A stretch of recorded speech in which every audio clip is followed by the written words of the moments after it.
be drawn tomorrow by Churchill Downs with draws for the Oaks and Derby during their night card. So obviously a lot of people thinking about that. There was an announcement that Fierceness is going to run against Locked and the Ali Sheba as opposed to running the Westchester. See how that works out. Obviously it's a pretty heavyweight matchup early in the season.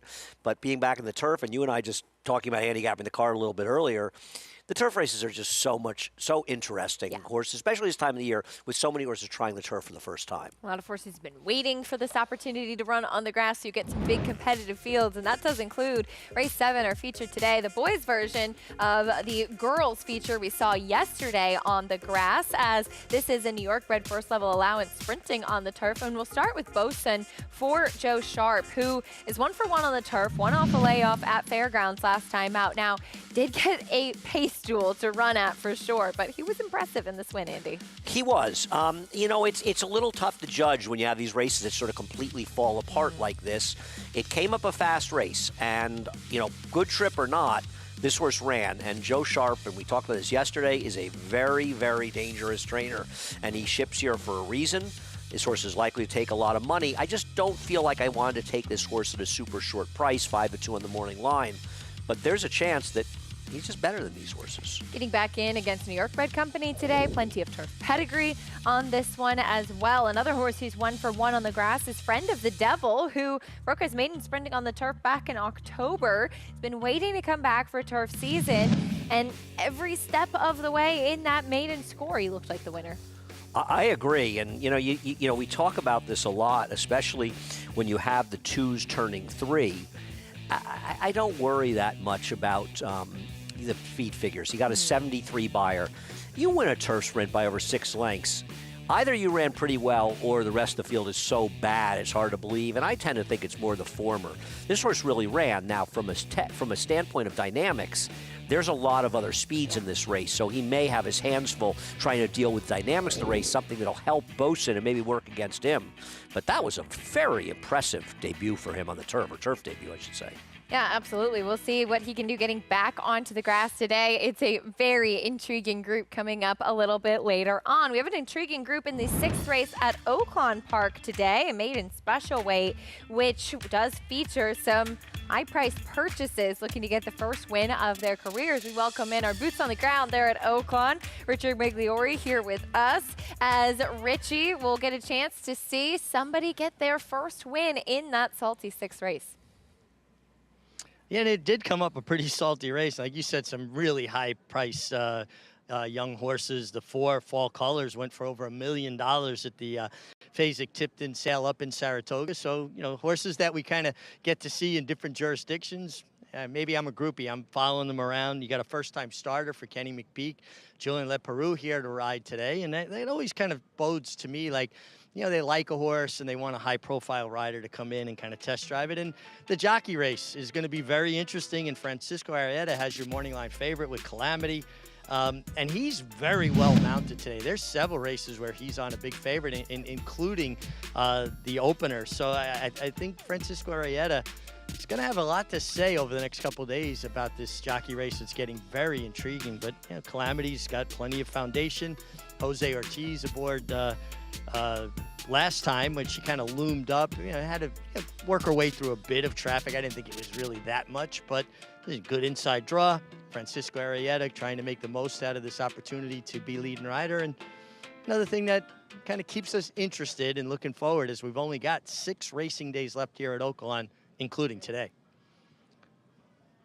Richie's very, very fickle, Richie. You really dropped your bacon like a hot potato to jump on the Francisco Arrieta bandwagon. I don't know, that MIG. 6 more days at Oakland means only a couple weeks left till the MIG comes back and we get him back at home. We need him back at home. I got to see him the last couple weeks at Oakland, but we miss him here in New York. No doubt. Today's races, as always, presented by Claiborne Farm. 8-race card coming up at Aqueduct. That 7th allowance feature we discussed. We're fast and firm. 7 races we will be showing at Oaklawn Park, including that maiden special weight for $110,000. Pretty good purse there in Hot Springs, Arkansas. You can experience the thrill of the Kentucky Derby with Naira Bets. Join now and get a $25 free bet plus a $200 deposit match bonus. Right in time to make your Derby picks. Use promo code DERBY25 and start betting any track, anywhere. anytime. Sign up at nairabets.com for your $25 free bet and a $200 deposit match. We'll kick things off with the opener at Aqueduct. It's an allowance race sprinting for fillies and mares, and La Banquera 1-2 on the board right now, Andy, but no surprise as she will try to make it 5 in a row. This is a horse that debuted looking like a very promising horse and just completely fell apart and claimed at a very low level by Linda Rice, and she's turned into even more than you would have thought she would have been first time out. Won those last 4 races in various running styles, but all by open lengths. Here's Majestic Turn, intriguing second off the bench. I picked her in this race. I've been waiting for her to be in a spot. Maybe she could be the controlling speed because she does have a back race that's very strong. Proudfoot going out, doesn't save us aboard. She'll need this race to come apart a bit, which it could, and hope the favorite doesn't do her best running. Will Be Famous is off the claim for Ilkay Cantamasi. And she improved a bit in Brad Cox's barn, was finally getting some good form. Ilkay's been doing very well, but this is a tough spot. And Caress second off the bench. No, not that Caress. If you're going to name horses after former stakes horses, you hope they end up being better than this one. We'll see if she can turn things around. Second off the layoff. For more, though, on this field, we welcome in for the first time today Maggie Wolfendale, getting a good look at the horses in the opener. Maggie, does La Banquera continue her streak? I wouldn't necessarily say bet against her today. Let's just put it that way. She looks phenomenal here, and Linda Rice has really turned her life around, and I do have a lot of respect for her, though we'll see what kind of dynamic she's able to pull from that inside post position. It does feel like there's some other fillies that could potentially keep her company. Granted, she has shown that she can rate and win. I'm going to try to be slightly clever, though it might be completely stupid, with number 3, Proudfoot in here. Now, there's one thing I've noticed with this 7-year-old mare from last start to this start, and that is Rick Dutrow significantly changing the blinkers with her. Now, she's one that wore, I literally wrote down, very small cheater blinkers. Think Bob Baffert type of blinkers, barely a cup around her eye, and she didn't run that well last time. Granted, I think it, arguably a little bit of a tougher field as far as class is concerned. She was in that second flight, then she got shuffled back on the turn and never really recovered. So now he's gone to a 3/4 cup, nearly a full cup. So really closing her in today. I love the way that she looked that day back on March 22nd, and the fact that they do offer her up for a tag for the first time since she's come back off that layoff, but it's a realistic spot. Like I said, it could be a fool's gold, if you will. Moving on to 2 horses that are second off of the layoff, and number 2, Majestic Return. She gets reunited here with Kendrick Carmouche, whom last time she broke well off the layoff, but just couldn't keep pace. She just wasn't quick enough. But we've seen in the past Kendrick be able to get her out and assert herself dominantly, which I think leads to success. Now, the jury's still out on how good she actually is, but I just was intrigued by the switch to Kendrick, and 2, for the fact that she's a bit of a bigger, as I like to say, stuffier mare, where they carry a lot of conditioning, and sometimes you just need to race into fitness. I was not present for her March 22nd return, but I do feel as though she's benefited from the start, and she's really sharp today on the muscle and on her toes out on the racetrack. And I agree with Andy. I don't know how they ever let the 5 carry the name Caress. But, she's second off the bench, but she's going to have to find a race she's never run before. So for me, she is, as the board would indicate, the rank outsider, but she did make a very good impression in the paddock and out on the track, Acacia. All right, Maggie, thank you. We'll see how it plays out. As Andy, you have a opinion here as far as Majestic Return is concerned. One of the best races we've seen her run is when she was on the lead. That April 18th race of last year, almost a year ago, a little over a year ago, she ran a brilliant race. She was involved in a pace that just completely and totally incinerated for everybody else near it except for her. And I thought that was a very, very impressive performance. One of those races that the final figure is never going to do justice unless you're looking at pace-based numbers. Then they inexplicably decided to run her on the turf. Then they ran her in 2 stake races up in Saratoga, both which featured strong paces. Okay, she came back and didn't run that well, but I'm hopeful that she just needed a race off the layoff. Now, there's every chance she didn't run well because she's just not the same horse anymore, and that could certainly be the case. But I feel like if she can get back to that race when Kendrick rode her on April 18th in this spot, and if she has that kind of speed still and Kendrick's assertive, she can wire this field. I've just been dying to find her in the right spot since she ran that race, and she frankly hasn't been in it until today. So today, she gets my money. The blinkers also came off last time. She was off of a layoff, and certainly one who could move forward second off the bench. And she was trying to run and make up a little bit of ground last time out. We'll see if she's able to get back on track today. 2-5, though, on La Banquera, who, as Maggie kind of touched on, it's hard to go against her, even though both of you trying to take a bit of a shot. She's just been in such good form. And the thing about her that you've noticed in the last couple of races is that she can win on the lead or coming from off of it. What do you expect Jose Lezcano to do with that rail draw? Well, obviously, he's got to come out running, but if a 2 wants to get the lead, he's going to let her go, and he's going to try to set up shop sort of outside of her. I'm hoping the 2 is aggressive and goes the lead. If they decided to stalk La Banquera, she's going to lose in all likelihood, and I'll lose my bet, something I do on a daily basis. It's horse racing. If you're gambling and if you're not ready to lose in racing, then this is not the game for you. You got to learn to appreciate those wins because there are going to be a lot of losses in between. That's just the way the game is, but it's why winning is so much fun. So we'll see. But she did, as you say, 2 back, rate very, very kindly and tie her best speed figure. I mean, this has been a tremendous claim. She's made $141,900 since being claimed for $25,000 for Linda Rice, and she's 2-5 in a race that if she wins it today, she's going to get another $45,000. If that's not playing the claiming game well, I don't know what is. One of the best to play the claiming game for Linda Rice is she'll send out the hot hand La Banquera loading in for the first at Aqueduct. Here's Chris Griffin with the call. And they're off. And La Banquera stumbled badly. The favorite stumbles badly at the start, is going to be last early. Caress is to the outside here, has a neck in front of Majestic Return towards the inside. Well spread apart here is At the Rails Proudfoot, and moving up on the far outside will be Famous. La Banquera, 2-5 favorite, is the trailer, is 2.5. 3 off the lead, is trying to catch up with the rest of the field with less than a half mile to go in the opener. 22 seconds flat for the opening quarter mile. Majestic Return is ready to challenge to the inside now, puts a nose in front of Caress.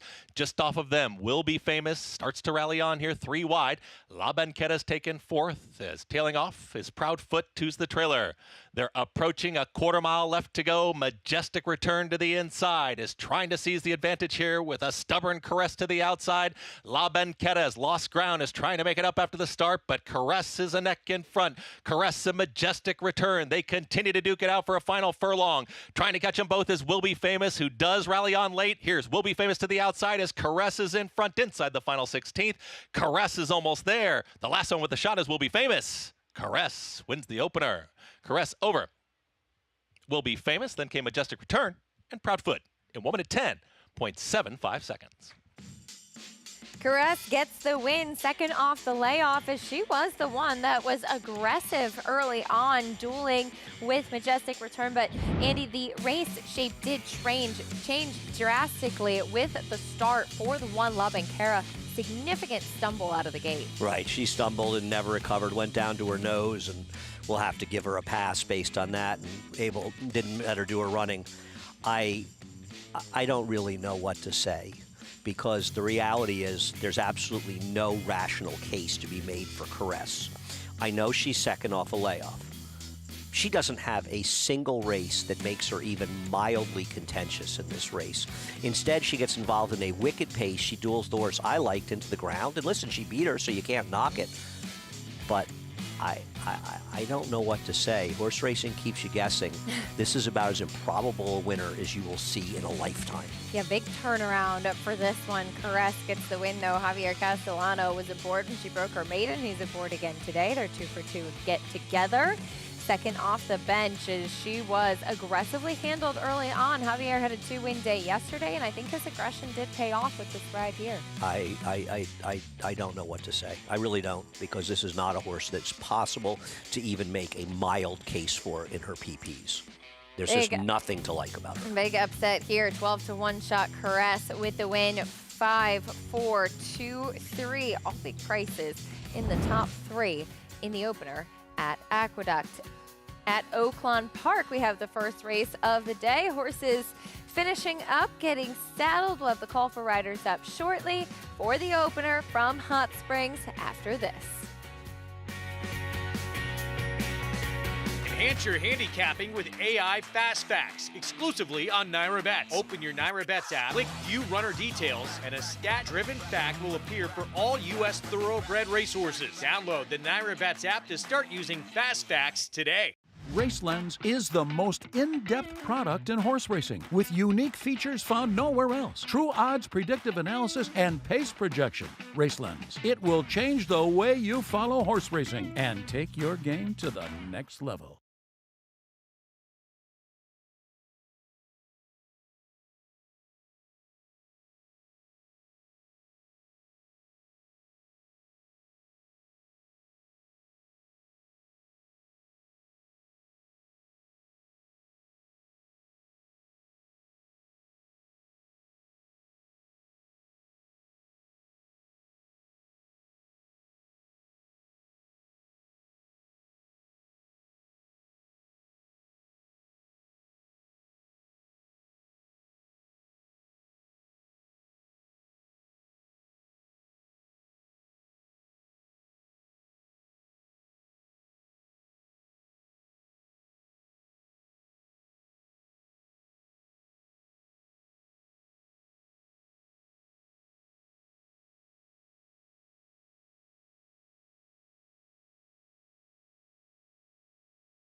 Welcome back to America's Day at the Races, brought to you by Naira Bets. You can bet any track, anywhere, anytime. Get started at nairabets.com or download the app today.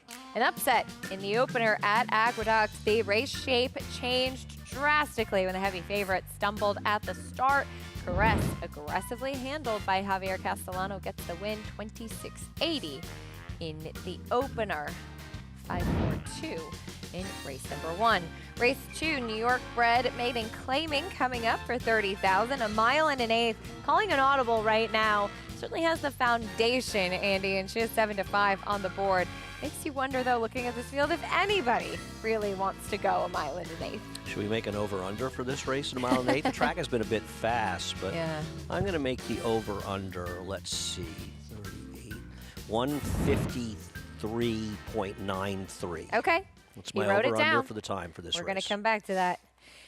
Race 1 at Oaklawn coming up, though. Maiden claiming $22,500 for 3-year-olds and upward. Box office, currently the heavy favorite, the 5 right now off a layoff, but a big drop in class for Brad Cox as we head over to Oaklawn check-in with Richie. Thanks, Acacia. And I like your line, Andy. I'm going with the over, but I think you said a really solid line. Let's get to the maidens here, going a mile and a 16th at Oaklawn for a claiming tag of 22.5. Starting with the one horse, Bolt's Treasure. This is a horse that recent form is going to have to improve to be competitive here, but I like the inside draw. And this horse has run his best races when he's forward. And you get Rocco Bowen, who tends to be an aggressive rider, in a race that doesn't really appear to be a tremendous amount of speed on paper. I would be looking to take advantage of that inside post and putting this horse up in the game. The 5 box office makes a lot of sense. That, precipitous drop in class for Brad Cox. Francisco Arrieta named on several live runners today. Still very much in the midst of that fight for leading rider with Christian Torres and Rafael Bejarano with 3 wins yesterday. Kind of crept back up into the midst of that fray. Box Office is going to be tough, but he is more of a closing type. And again, in a race, it doesn't feature a lot of speed. And that brings me to the 8, Let's Go Champ. Is there a possibility that Let's Go Champ gets loose with 10-pound apprentice Amanda Poston and just takes them on a merry chase? I think this horse could maybe be the lone speed here unless someone else is more aggressive or a horse stretching out from sprints has more speed on the stretch out. But I thought Let's Go Champ was a little bit interesting, looks great physically, and I just think this is a perfect horse for a 10-pound apprentice. Drop your reins, be a good passenger, let the horse roll. See how it plays out. Richie, thank you. 4 to 5 on Box Office. And look, this is a horse that clearly has been a bit tricky to keep on the racetrack, Andy, but certainly the lowest that he has run for thus far. I have absolutely no interest whatsoever in trying to beat Box Office, but I understand that there's a rule of thumb. You say, I don't need a horse making this drop off a layoff. The races were good enough, but I think Brad Cox, a lot of horses, a 4-year-old. Where's he going with this horse? Exactly. Looking at the Ali Sheba, maybe to take on Fierceness and Locked. Probably not. Brad is running this horse where he can win, Yeah. and he'll probably lose him and move on. Maiden claiming to kick off the card at Oaklawn on this Friday. Just a couple left to load. See who gets the first win of their career. Matt Dinnerman standing by, getting ready to call the card. Side post. 10 races today. Good luck. We're ready to go.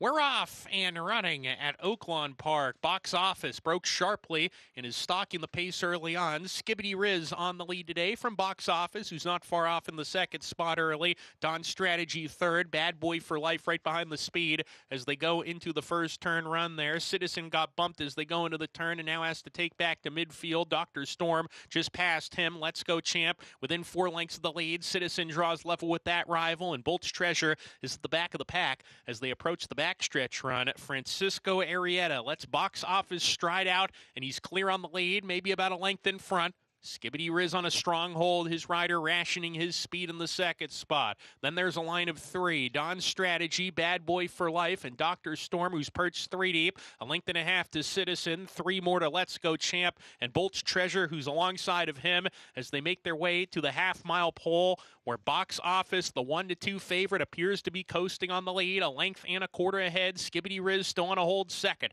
Don Strategy, Bad Boy for Life, and Dr. Storm are stretched across the track going into the turn. Dr. Storm claiming third. Coming after the top pair as they round the far turn. Citizen is 5 lengths behind under a ride. He's passing a few long shots, though. And then Bolt's Treasure. Let's Go Champ never picked up his feet. Coming to the top of the lane. Dr. Storm in the 3 path. He's being unwound now by Eduardo Gallardo, and he's up to challenge Box Office and Skibbity Wiz, who weakens between horses. Box Office. Outside, it's Dr. Storm. These two fighting it out in the final furlong. Dr. Storm, Box Office. Dr. Storm nose in front. Box Office not going away from the inside, coming back. Box Office, Dr. Storm in a slugfest, and Dr. Storm wins it. First off the claim for Edgar Espinoza. Box Office second, then Skibbity Riz and Bolt's Treasure. Well, for a maiden claiming race, they certainly made the stretch exciting. Your favorite Box Office to the inside at 1-2, and then you have Dr. Storm first off the claim at 7-1, out-gaming the favorite to the line. Yeah, this is a trainer that I'm not familiar with at all. Was 0 for 20 at the meet. It's like his first win of the year. It's like his first win. Doesn't really have numbers to look at off the claim. Horse that had run reasonably well and ran very well off the claim to get the win and upset the favorite. 7-1 upset. Dr. Storm getting the victory here. Comes off back-to-back second-place finishes. Today, able to turn that around and get the first win of his career. 7-5 and a long way back to the third-place finisher in the opener at Oaklawn. Speaking of Oaklawn, they have some exciting stakes action coming up this weekend. Tomorrow in the Dig a Diamond, Hoosier Philly looking to repeat for our friend Tom Amos, and she'll try to go over the $1 million mark in earnings.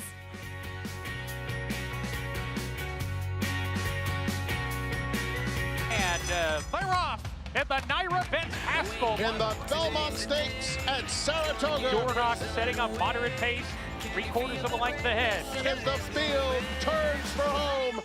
They're at it again. The 2 Belmont first and second place finishers. Mind frame on the outside. It's coming after Dornock. Dornock wins the Haskell. It will be Dornock to win the Belmont Stakes. Horse racing? Check. Weekly promotions? Got 'em. Huge payouts? You bet. With Naira Bets. Download the app today and bet on any track, anywhere, anytime with live HD horse races, betting tips and tutorials, expert picks, and more. You bet with Naira Bets. Join now for a new member bonus at NairaBets.com. The brilliance of the legendary Arrowgate and the speed and stamina of the sire of sires, Uncle Mo. Introducing Petulante, the first son of Arrowgate to stand in New York after winning handily at first asking. Petulante! He's got a kick here, and he's going to prove much the best. He won or placed in all 7 of his lifetime starts, including the Great Prix Salvatore Mile. Petulante, Nimbus class, Petulante! Petulante, now standing in New York. For information, visit IHDVStallions.com today.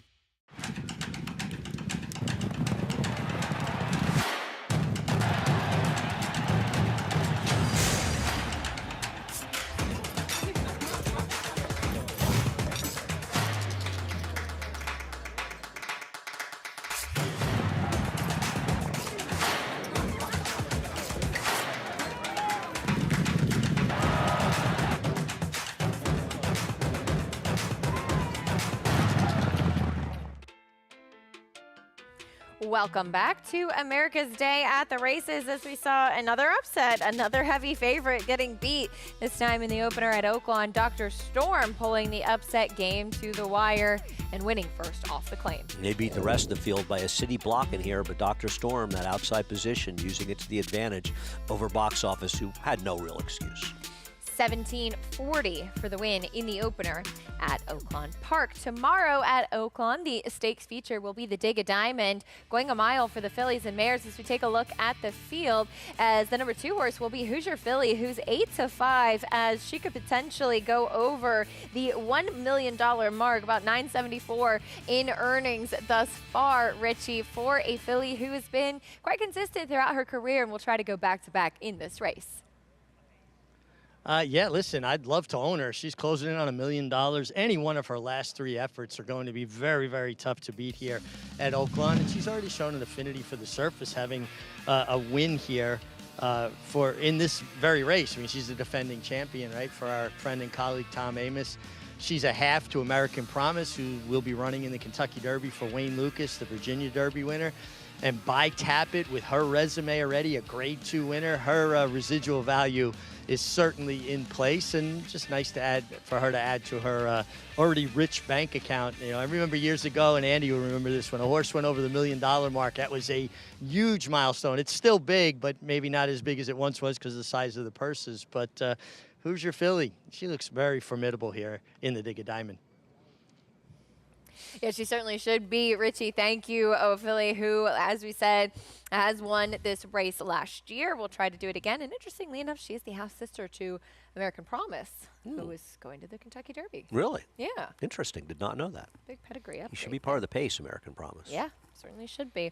We'll make things interesting. But it's looking at a couple of other contenders in this race. Steve Asmussen will send out Our Pretty Woman, who is coming in off a little bit of a freshening since running 5th in the Houston Ladies Classic. Prior to that, she had not run since June when winning the Monomoy Girl at Churchill Downs. Yeah, I'll be honest with you. I don't have an opinion in this race. I won't be on while we're covering this race tomorrow, so I haven't done a lot of work in here. You know, I'm always rooting for our man Tom Amos with Hoosier Filly, and we'll see how this horse is able to do for Steve, who's, you know, he's run a lot of horses at Oaklawn. He has not had a great meet. I mean, he's winning at 10 or 11%. Yeah. Yeah, we'll see if this son can turn it around. He has won some of the big races, though, with stakes. You know, you think the likes of Booth and how impressive he was, winning a couple of big races over at Oaklawn Park in Arkansas. As we head back over to Aqueduct, horses in the paddock for race 2. Favoritism now shifting over to the number 4 Ira for Jorge Abreu, finishing 2nd last time out. We'll talk a little bit more about her chances in late pick 4 from the Big A after this.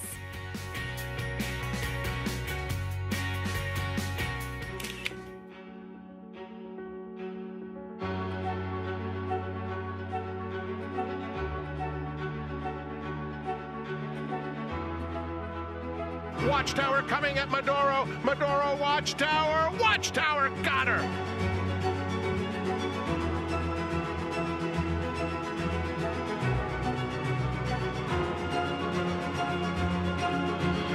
DeMarchelier, standing at Claiborne Farm.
Welcome back to America's Day at the Races.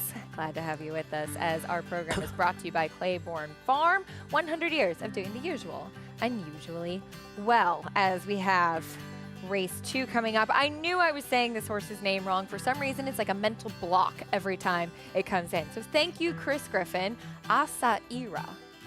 I need to write it like 100 times don't worry. on the We'll chalkboard. completely forget the next right time this filly runs, I will forget again. I forget every time. I knew when you asked me earlier today that there was a weird pronunciation, but I couldn't remember it. Well, luckily, Chris texted me and saved the day. He is an announcer. He should know those things. Though, of course, we're on TV. We should know I was going to too. say it's a little bit in our job description as well. But I'm going to blame Chris somehow in some convoluted way. Asaira, the 4. This filly for Jorge Abreu. She's the favorite right now. Look, she makes sense, but she is coming in off 3 consecutive second-place finishes. I always go back to what Jason Blewett would say to me when I say you don't pronounce that. He'd say, yes, the daughter of maximum security. Listen, I had like Global Charmer who scratched, which leaves me with calling an audible, who's 0 for 13. But I thought she'd be the speed and could maybe wire the field from the inside. I guess what is it? Asaira. Asaira. What does it mean? Is it a play on words? Is it? Well, now you're asking for a lot. Yeah. Maggie knows. Let's give this mess to Maggie. Help us out, Maggie. Frankly, Acacia, I'm a little disappointed. It has French roots. It translates to, it will be fine. It will go well. Apparently, it comes from a song from the French Revolution. Ah, ça ira. There you go. I don't know. I just Googled it, to be fair. Thank you, Maggie. You know what? We could have Googled it. We actually would have gotten it because they you can't have any sort of accents or things like that, you know, with racehorse names, which was a big reason of why everybody said Fouette wrong for so many years, because you can't have the accent on the E. You can't have accents. You can't have any sort of... I'm going to argue with that occasion. I'm going to say most of the reason people said it wrong is they just had no idea how to pronounce it. Well, luckily. I certainly would. If it wasn't for you, you guys don't realize the real reason we have Acacia here is to let us know how to pronounce things that have any relation to ballet. Yes, I'm very good at that. Yes, that At is least I'm good for something. one of your many strong At least suits. I'm good for something. Calling an audible will kick off the post parade. You know, I mean, they are who they are, and sometimes they find the right field. I'm not convinced that anybody in here wants to get a mile and an eighth. We'll see if she can last in the front end. Immigration law will try to turn things around. This horse has just never shown an inkling of running, but I guess you could argue the race 2 back from buyer standpoint's fast enough to be at least within hunting distance. Asaira, 3-2. Yeah, I thought she'd be stalking, calling audible. I'm not going to say a bad thing about anybody's chances in this race. Here's Esther Salad stretching out. Yeah, she's a little tough to make, but this is a barn that has had a couple of wacky long shots wins so far at this meet. So you want to take another shot with one, go right ahead. And staged conflict to the outside. I'll leave this one to Acacia, who picked this horse for better or Well, worse. I had a theory with her. Okay. Because she comes out of the same race as Asaira. Welcome Back Babe was able to control. Seemed it was the day you did want to be on the inside, and thought that she was a little bit awkward out of the gate. Took some stutter steps. She was last. She never was really able to get her feet underneath of her. Is she that good? No, nobody in this field That good is not. It's not going to be a requirement for somebody to win this race. Maybe if she can handle the distance, that will be the question. I want to know where Richie's taking the over. Maggie, where are you on my 153.93 final time here? Ooh, I'm going to go, just to be different, I'm going to go under by a fifth of a second. Maybe less than that. As we'll take a look here. Now I can't stop singing Que Sera, Sera with Asaira in this race, but taking a look at her, she actually physically really looks suited to this distance. Very long, leggy type of filly. Just everything you want in a horse that's going to travel the 9 furlongs at this level. And I don't know if I would necessarily be proud of this fact, but 3C Stables breeding the outside 3 runners in here, but at least they stuck in and kept Asaira, who is your heavy favorite. And I'm not going to try to beat her because, in my opinion, number 1, Calling an Audible, has had her chances. But in the past, she has run races that are fast enough to win here, but she has yet to go the 2-turn 9 furlongs here for Eddie Barker. And, you know, I thought she ran pretty well 2 back when going the mile, where she battled between. She fought off all the early challengers just to be run down late. So, definitely winning a race that I thought was commendable in her effort. She's really well muscled and well turned out. And honestly, this is the cheapest she's run. So I can totally understand taking Calling an Audible in the face of Asaira, who just is possibly more appealing because she's had less chances. But like I said, Calling an Audible does look as though she should be able to handle it. And while I don't necessarily think Esther Salad is that big of a player, and good luck Acacia for stage conflict, I couldn't see it. But I will say this about Esther Salad's last race. We've seen all 3 horses that have come back to run out of that race, including Awesome Roberta, who won the first here yesterday, all come back to win and improve their buyer speed figures. So maybe coming out of a live race for the level. And like I said, she's not that convincing going this distance, but maybe she's a little better than she looks on paper. Guys? We'll see if she can turn things around. Maggie, thank you. I don't think anybody would be surprised by anybody winning this race, as I think kind of what we're alluding to with the over-under on the time is that it's 9 furlongs, a taxing distance, and for horses that are lower level types that don't really have pedigree or past races to suggest that they want to go this It doesn't far. feel like somebody is going to suddenly love the distance so much they run off 9 lengths from the field. Now, it's always possible. And here, my thinking on the over-under, just people wonder. I try to imagine in my head, because the track's been playing fairly quickly, what number would get an 80 buyer? And I think it's around 150 and 2/5, somewhere in there. My feeling is this race is going to get high 40s, which means around 3.5 seconds or so slower. So that's sort of the thinking in my brain of how I come up with that number. I like to do that. I think it's fun to sometimes try to guess how quickly the race is going to go and how the races are going to play out. And I think, one of the things that's, I often talk about this, we've talked about this when talking to somebody who's just getting involved and getting into the game. What are some of the things you can do?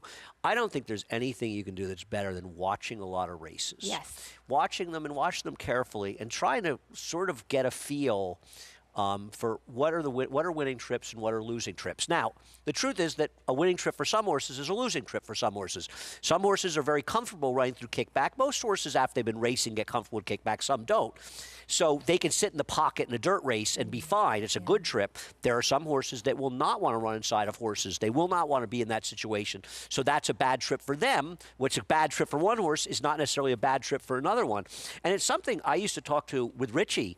I mean, going back literally 30 years, we would talk a lot. You know, there were times in the late 90s when he was riding in Florida, I'd go down and stay with him, and we weren't playing Gallop Racer in those 3 minutes a day.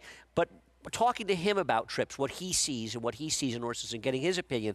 Because one of the things like watching races, talking about inside trips, horses spinning their wheels on the inside, you don't really understand. It's like, well, this horse is getting a great trip. He's saving ground the whole way. He's sitting behind the pace. Why are they not running? But some horses will and some horses won't. And I think one of the better ways to educate your racing is watch races. Watch competitive races. You don't need to see 4-horse fields in the dirt, but turf races, bigger races, and just sort of try to get an idea of what kind of trips work for not every horse, some horses, and what are you looking for when you're watching races. I think that's a fun thing to do. I completely agree, and very, very good advice. And if you're ever wondering where to start with handicapping, I always feel like the best place to start is to try to pinpoint where the speed is going to come from, who's going to be on the lead when you're looking at the form, and then try to go from there to visualize how the race could theoretically play out. Of course. I mean, if you can accurately predict how a race is going to be run, it's going to make the chance of you getting the race right much better. Now, it's a little trickier now here. You don't really know how reliable people are going to lead and doing things, but I completely agree. Trying to figure, and also, you know, and looking at it and saying, you know, how do you find horses that are potentially dirtied up? You find horses that have been running in races where whether the race dynamic worked against them, they're a speed horse, too much pace, they're a closer, there's no speed, different situations. And are they in a race today, as you talk about, where they can get a more advantageous trip? And if you can do things like that, and, you know, the worst thing you can do is say, I'm just going to throw this horse's last race out when they run badly. Yeah. The question is, can you make an excuse? And I think price is also important, right? If there's a 4-to-5 shot that ran really badly and you can't figure out why last time, you should be happy to take a shot against that horse. And maybe something went wrong if you don't have a real excuse. But if you like an 8-to-1 shot and the horse ran badly, okay, you can say, I'm going to forgive it because the horse is a good enough price, I'm going to reward it. But in general, when people say, throw out its last race, horses run badly for a reason, and sometimes that reason is their form is declining. Right. Sometimes you should tread a little bit carefully moving forward. Well, we'll see how this second race does play out. Who can handle the 1 1/8 distance? There is Calling an Audible, co-favorite now at even money. You took this one, I believe, Andy? I did. I'm not proud of it. But I put Calling an Audible. As I said, I like Global Charmer, but this is where I am now. 2 even money shots and 3 double-digit odds horses. There you have it. Anything can happen in this race. 153.93. 153.93. All right. We'll see how it plays out. There goes Asaira. Maiden claiming for the fillies. Coming up in race 2, Chris Griffin standing by.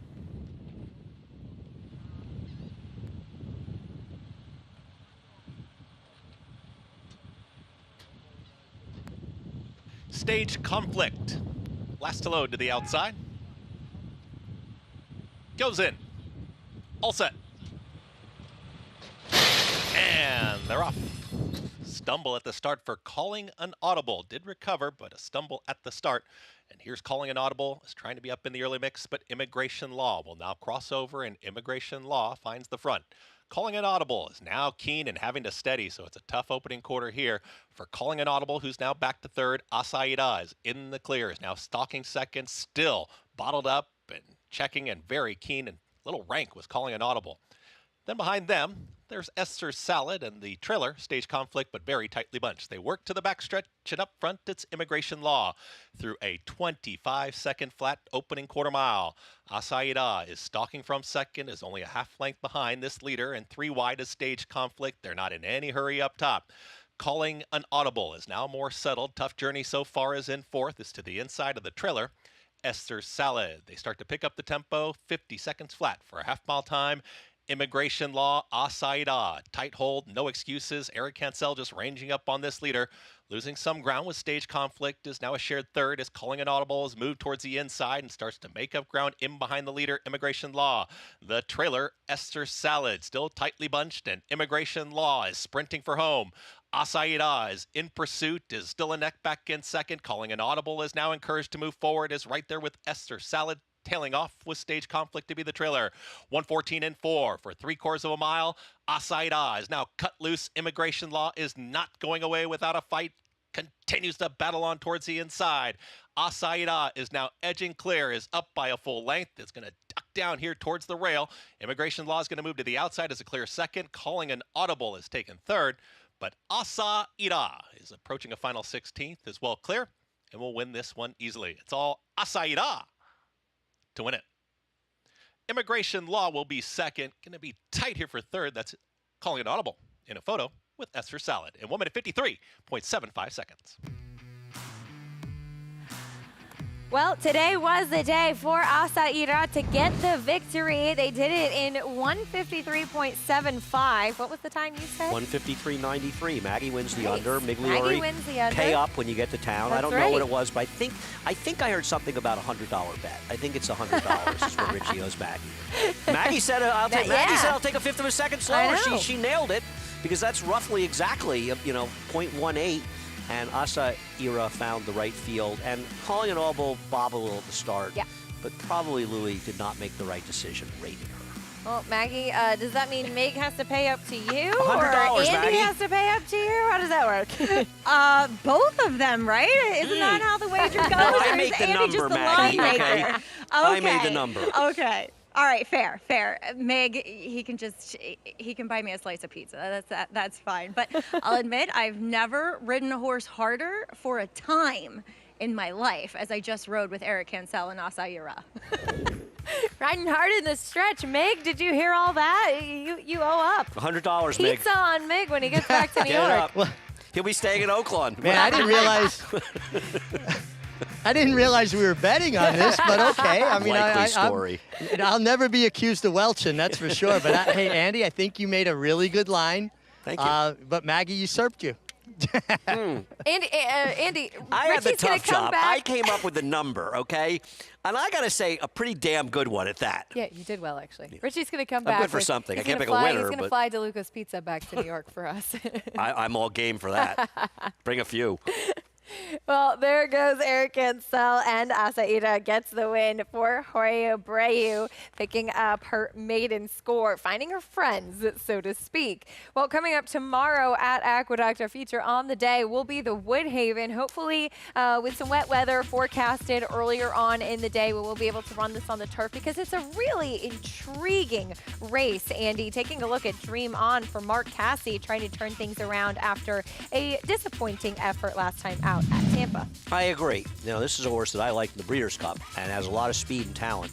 I didn't think got the right trip last time out, so I'm willing to give him a little bit of a benefit of the doubt because I do think he's talented. He's a forwardly placed horse that can certainly win.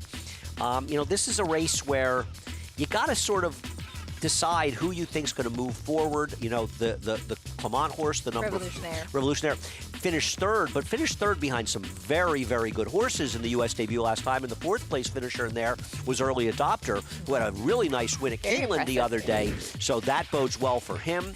Septarian is one of my favorites simply because he's trained by Chad Brown, ridden by Flavian Pratt. To me, we just saw the replay of Tiz Dashing. Yeah, Tiz Dashing, who I think is very interesting, did not get the best of trips last time out. And if he can work out a good trip, I think he can win. I honestly don't think there's a horse in this race that really, the two horse a little tough to make. But in general, pretty wide open. That two-horse End of Romance, but to be fair, did make the U.S. debut on synthetic. We'll see what he can do. No, I'm not saying impossible. I don't think anyone's impossible. For Grand Motion, there's Tiz Dashing from an outside post, finishing third down at Gulfstream Park. Really kind of evenly matched group, and I think a really, really interesting race. Hopefully gets to run it on the turf. Both turf stakes this weekend are good, and and Sunday's race, which is our race of the week, is a really good race. And And this is an interesting one as well. And I think there's some real still hope this year that the 3-year-old turf horses, the males, are a lot better than last year. Last year was an incredibly disappointing year. I'm not looking to knock Carson's Run, or I'm a fan of, but I think as a group, as a whole, it was a subpar year for the 3-year-olds. And I think there's some pretty good colts around so far this year. So looking forward to seeing as they unfold as we head towards races like the Pennine Ridge, the Belmont Derby, the Saratoga Derby, in those races. Back to race 2 at Aqueduct today. Asaida into the winner's circle. $4 winner gets the job done at even money. As we head back over to Oaklawn Park, race 2 coming up. The Arkansas Breds conditioned claiming race here, 6 furlongs for 3-year-olds and upward. The mares who have not won 2 races since December 5th, 2024. So, Richie, Arkansas Breds, a nice easy race coming up here. What are your thoughts? Well, you got the 3 as a very short price favorite one way or another, and people will look at that precipitous drop in class from allowance races against Arkansas Breds, racing for $15,000 against Arkansas Breds. But it's just a logical drop. There's a week left in this meet. She's not going to have the opportunity to run with Arkansas Breds again until December. And so you have to pay bills on her the whole summer, and she is a 6-year-old mare. I just think they're being very realistic with the drop. I wouldn't question it at all. She makes a lot of sense, and she's going to be very formidable as Rafael Bejarano, another rider in the midst of that jockey race, is very well mounted today. The 4, Millie G, the same could be said for her, dropping in class. She doesn't have the resume of the 3 one way or another, but another one making that precipitous drop in class out of an allowance race. Made a nice physical impression, too. If I was going to pick one horse in this race purely on looks, just how well they're turned out, it would be the 7, Samoria, from Dan Ward. I'm really happy to, talking with Dan that he's going to have a presence in New York this year. So we got another top horseman coming into New York. And on looks, this filly looks fantastic. And if you look a little deeper, all her sprints are okay. I mean, when they stretch her out, were her 2 worst races in her life. Now she turns back to 6, adds blinkers, and could not look any better in the flesh. And I know the favorite, the 3, is going to be very tough to beat, but I am definitely using the 7 along with her. All right, Richie, thank you. Nice price on Samoria for Dan Ward, cutting back in distance and blinkers on. Certainly one that makes sense. And as Richie said, for the Arkansas Breds with the drop or trying a race like this, it just makes sense at the end of the meet.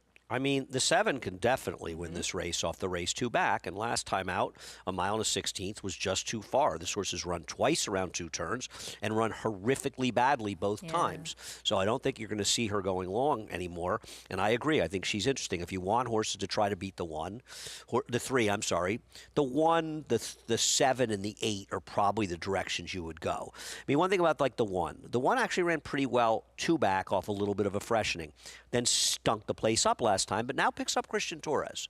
So I think the 1, Courageous Cap'n, is a player here. I'm not trying to beat one way or another. And a lot of song names, right? Yeah. You had Dream On for Aerosmith. Right. Somebody just told me on Twitter they didn't think that anybody in the show besides me knew Dream On. I guarantee that you, 100%. Maggie, Greg, now the Mig, Yeah. I'm not sure he's big on Aerosmith. He may not. The Mig actually and I went to see Eric Clapton in the Garden once years ago. Did you? Yeah, we had a good time. That's cool. And I mean, I think one way or another is obviously a very likely winner in this race. But I think Courageous Cap'n is an interesting horse if you're looking at a long shot. I think Richie's case for the 7 is a valid one.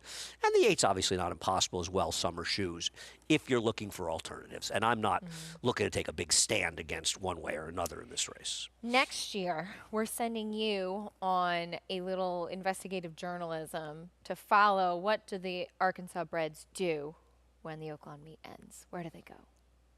Did you just dream up this one on your own? Well, you brought it up yesterday about where did they go. So I said, So you're sending me on the mission? Yeah, 100%. How do you think that'll go for me? I think you'll do great. Really? I appreciate it. I appreciate your vote of confidence. Now shut up. The race 2 from Oaklawn coming up. Here's Matt Dennerman. Summer Shoes to the outside post. We're ready to go. And they're off. Little Burrito hopped in the air at the start, is well out of it early.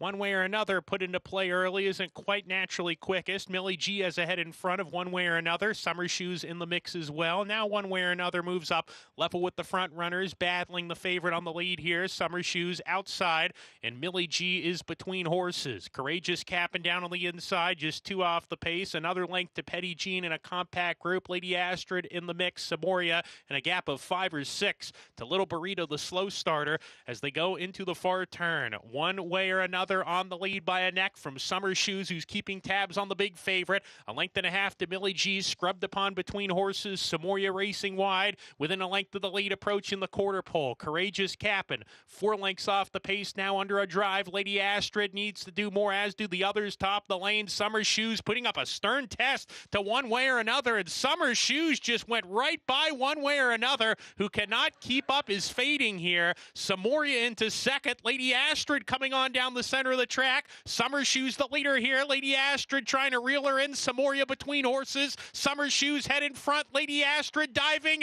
Lady Astrid gets it under Kelsey Haar. Summer Shoes second. Samoria next. And Millie G was fourth. Lady Astrid, the 7-year-old mare, gets the win here, able to come running late on the outside. Tough beat for the 7 Samoria, who Richie liked at a nice 10-1 and ran quite well. I agree, and a tough beat for the number 8 at everything but win with Summer Shoes. A very poor effort by the favorite here, who really had no major excuse because the 8 was on the pace with her, and she was able to almost win this race. But Lady Astrid not on my ticket, so she's also an answer to the question. Some of the Archie-breds go to Canterbury. There you go. So I don't have to go. But hey, thanks anyway. Solve the puzzle. Thanks for trying. I'm saying goodbye, at least on the desk. I'll be reporting the next couple of races, but it was fun as always. We spent a lot of time together today. I think you're replacing me at the end of the show. I am. So then I'll be back over there. Yes. Excellent. I'm in the musical seat of host, analyst, reporter today. But stay with us. We'll continue our Kentucky Derby conversation as Greg Wolf will come up on the desk to take you the rest of the way. Who's the best closer in this year's Kentucky Derby? Could it be Burnham Square for Ian Wilkes, who has been in terrific form leading into this year's Derby?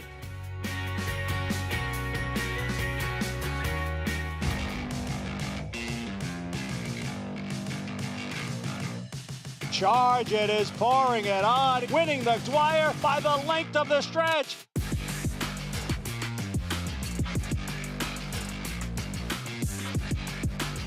Charge It wins it convincingly in this Grade 2 Suburban.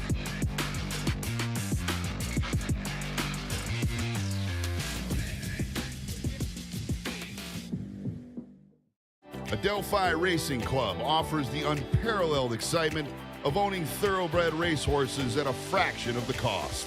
We're not just a syndicate, and our members aren't just investors. We are partners. Our New York-based high-performing equine athletes, trainers, and jockeys compete and win at the highest level circuits. Contact us online to get a taste of the Adelphi difference, and let's win races together. For over 150 years, the Kentucky Derby has stood as the most enduring tradition in American sports. And in our time, one stallion is reshaping its legacy. Back-to-back Derby winners. His first son at stud siring another. A dynasty in motion. A motion that again has forward momentum toward Louisville, with another elite crop of 3-year-olds bearing his genes. Spendthrift Farm, home of Into Mischief. There's a big, bold, beautiful world waiting to be explored by you and your friends, of course. But not just any friends, the best of friends. The kind of friends who let you do you. Because in this world, it's positive vibes only. And when you get in the zone here, you stay a while. These aren't just good times, they're the best of times. And your time is now. So come explore. Resorts World.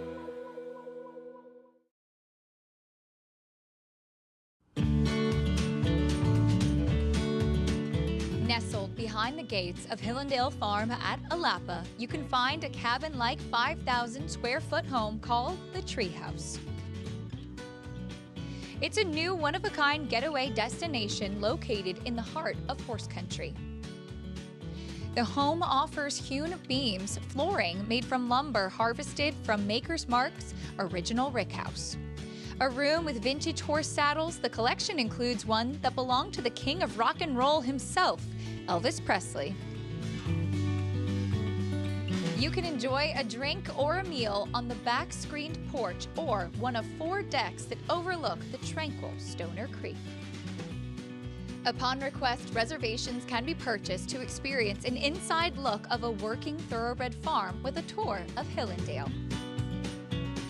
The Treehouse now offers a unique place to stay on the grounds that house the famed Kentucky Stallion Station and Thoroughbred Nursery of Hillendale at Alapa.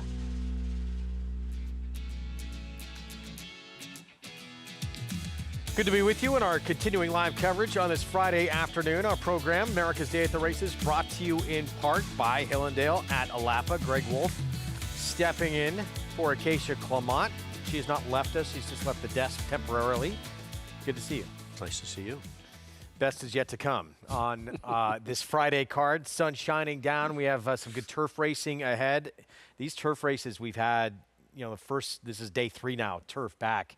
All just extremely competitive events. Yeah, and I mean, they're fun races to handicap, and this time of the year with so many horses trying the turf for the first time, looking up breeding and trying to use that to your advantage, presents some possible opportunities, and seeing horses that improve a lot, like yesterday's 7th winner improved so much. Off the layoff, switching to Amelia Green. There's a lot of opportunity in these races, and we're just glad to be back on the turf. Speaking of being back on the grass, on Sunday, 3-year-old fillies on the lawn. Usually when we have stakes races on the grass, Chad Brown figures in the mix, and he should in this race on Sunday in the Memories of Silver. And most of these races are named for horses that Jimmy Troner trained for the Phillips family, and a lot of them related to Memories of Silver, who's such a good racehorse. Chad Brown's got a couple of runners in here. I'm not a fan of one of them. Laura Lynn is good, though, for Grand Motion. Yeah, comes in undefeated off that Tepin victory in mid-November here at Aqueduct. Yeah, she got a very good trip in here, but she ran really well, and she's 2 for 2, and she's run well in both of her starts. No reason not to like her. Draws a good post 2, so she could save ground and get the right kind of trip. And I can't argue that she's a major player in here. Beats 5G in this race, who is with the Kentucky Oaks. Yeah, Kentucky Oaks bound. And this will be the 3-year-old debut coming up, and just with tremendous trainer. And if you get that natural progression 2 to 3, she could run a very big one. No, I think she's very dangerous. I'm looking forward to seeing a number of these horses coming back. Outside post to Chad Brown's Virgin Colada, who will make her 3-year-old debut as well. Flavian Pratt will ride. She was a little fortunate in the Miss Grillo, not only with the 3 horses, including 2 main contenders, being taken out of the race, as you can see top of the stretch. She really rode the rail the whole race, and the rail was very strong, and it sort of handed the race to Scythian. And I thought she ran well to be second, but she had an overall good trip. I think it's interesting losing to Scythian, because I would suggest to people they watch the Breeders' Cup Juvenile Fillies Turf. That's a mouthful. Because she got a brutal trip, and the horse that really did her a disservice was Scythian, the horse who won this race. Completely took her out of the race in the first turn. Virgin Colada's a pretty good horse. She didn't draw as well as the other one, but the post doesn't help her, but I think she's very dangerous. Looking forward to that coming up on Sunday. We'll get back to our action ahead here. Pick 6 begins in the next race coming up. Approaching the 10-minute mark to post. Here's prime time. Shador Sanders did not get drafted on day 1. Give me my theme music right now. 2-1 favorite. We'll be back to meet the field next.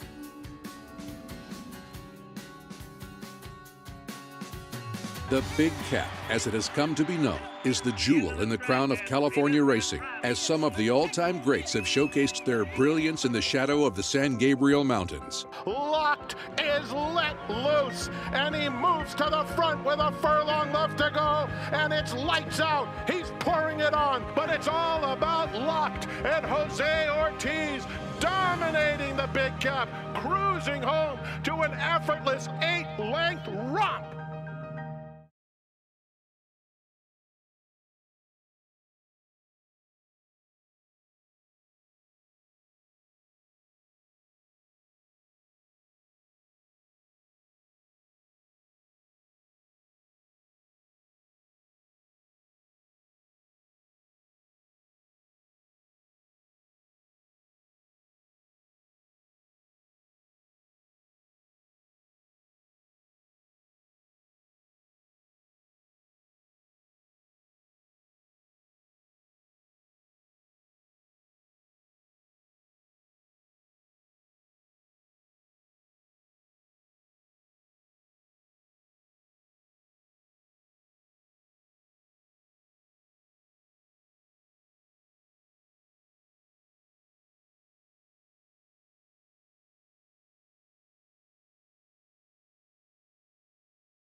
Aqueduct is the only racetrack within the confines of the 5 boroughs of New York City and faced intense competition from several other tracks located in the vicinity.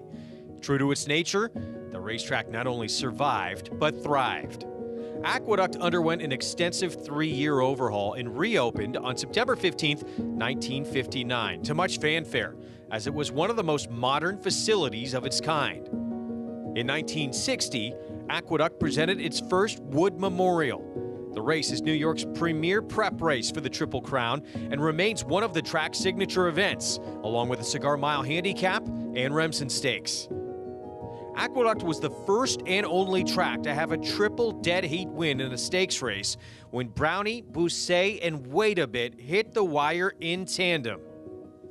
In 1965, it was the site of the largest crowd ever to witness a thoroughbred race at that time in the Empire State, when more than 73,000 packed the stands to see Gunbow in the Metropolitan Mile.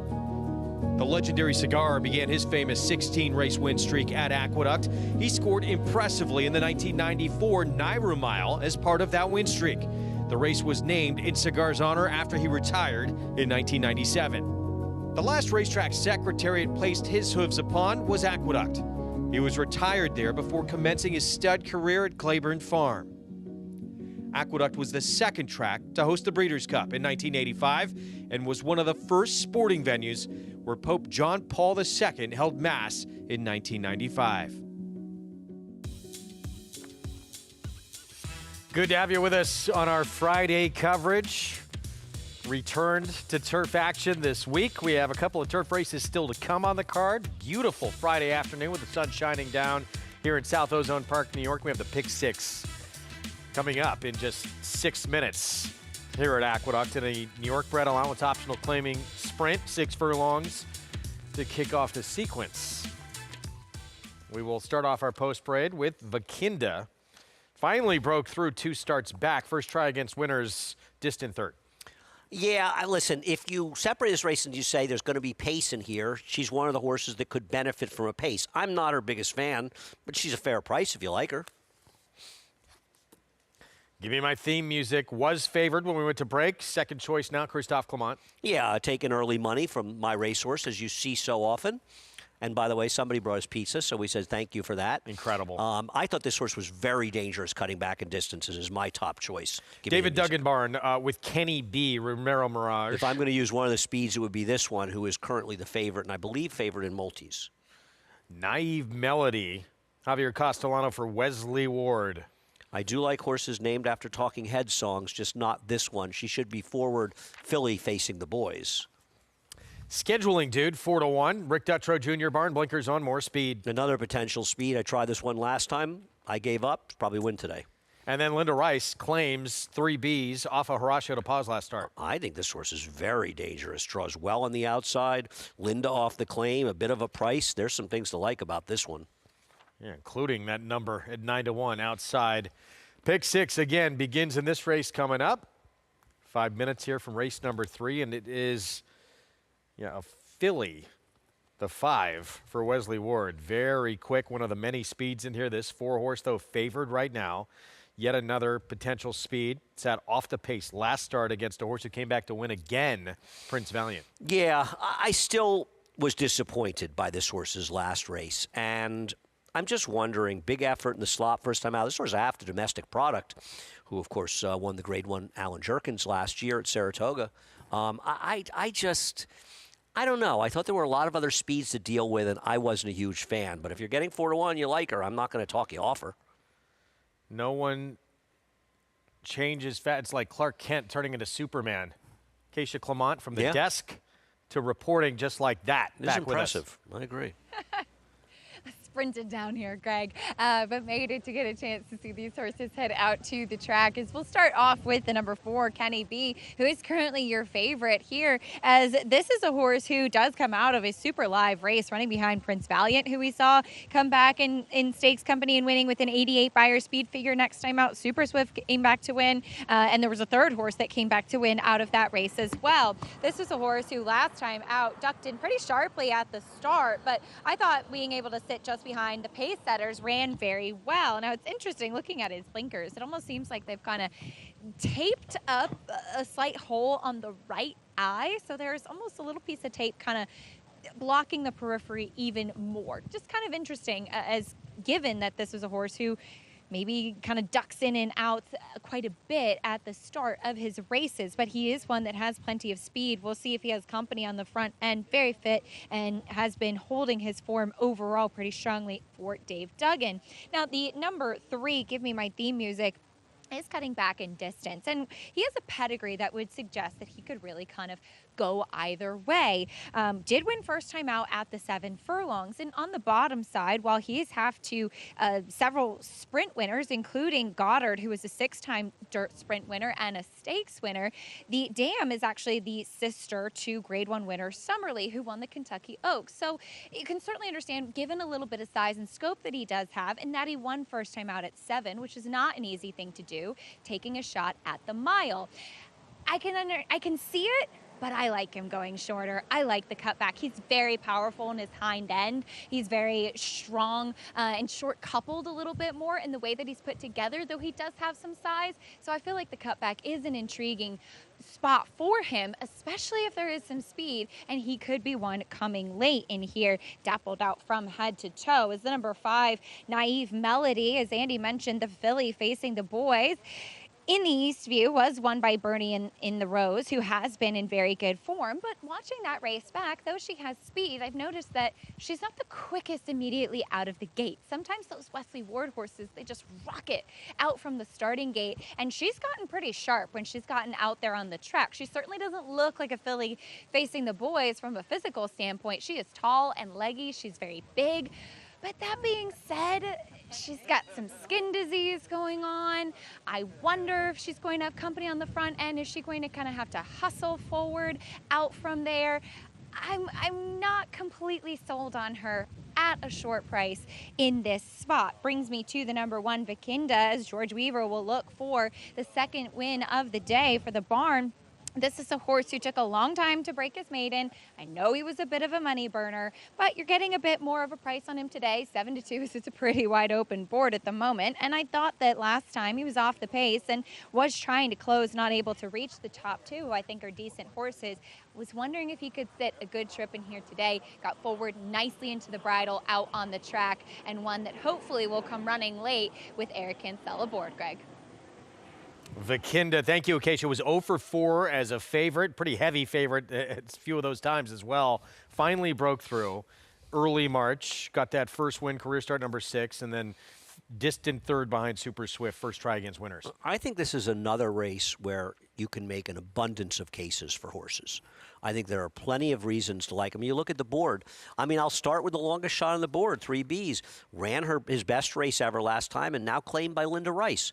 Sits outside the other speeds. Why can't this horse be a factor in here? As I mentioned, I like the 3. Give Me My Theme Music, who I think is going to benefit maybe from a little bit of a turn back with some pace in the race. I thought the first race was very good. I'm going to give the horse a bit of a pass, getting involved in a tough pace with much better last time going a mile. Acacia likes Vikinda. I respect that. She certainly has back races fast enough. I don't think there's a single horse here that can't win. No, and is this 5 for Wesley Ward, this filly against the boys, getting overbet a little bit just because of the trainer's reputation? I think so. I think very much so. I think that's a very good point. I mean, why is she supposed to be favored? And I don't think either one of us have any issue with the fact that this horse is a filly facing the boys. That's the last thing we care about, frankly. Yeah. It's more of a case of, well, okay, she broke her maiden, and she beat a horse that day who's come back and lost at short prices in successive races. She was a big favorite last time, and she just had no excuse. The track was playing towards speed. She had a forward trip. She's also a horse that might have a little bit of an issue out of the gate. This is not the race to not break sharply in here. If she doesn't break sharply, she's going to be in trouble from the start because there are other fast horses both inside of her and outside of her. There she is. Javier Castellano rides for Wesley Ward. Off since early February, career start, number 3. First time against the boys coming up, and she's the 2-1 favorite as we get set to kick off this pick and 6. Maggie made a trip up here that she's never made before when she heard the pizza came. I don't even know if crazy. she heard us talking about it. I think she smelled it coming up here. I feel like she actually did come up to say hi to us when the gates open. I think and there happened to be pizza here. Yeah, I think you're right. I think it was just a trip For up the to first say hi, a time in little how bit many of years? sort of raise the morale of the set. Yeah.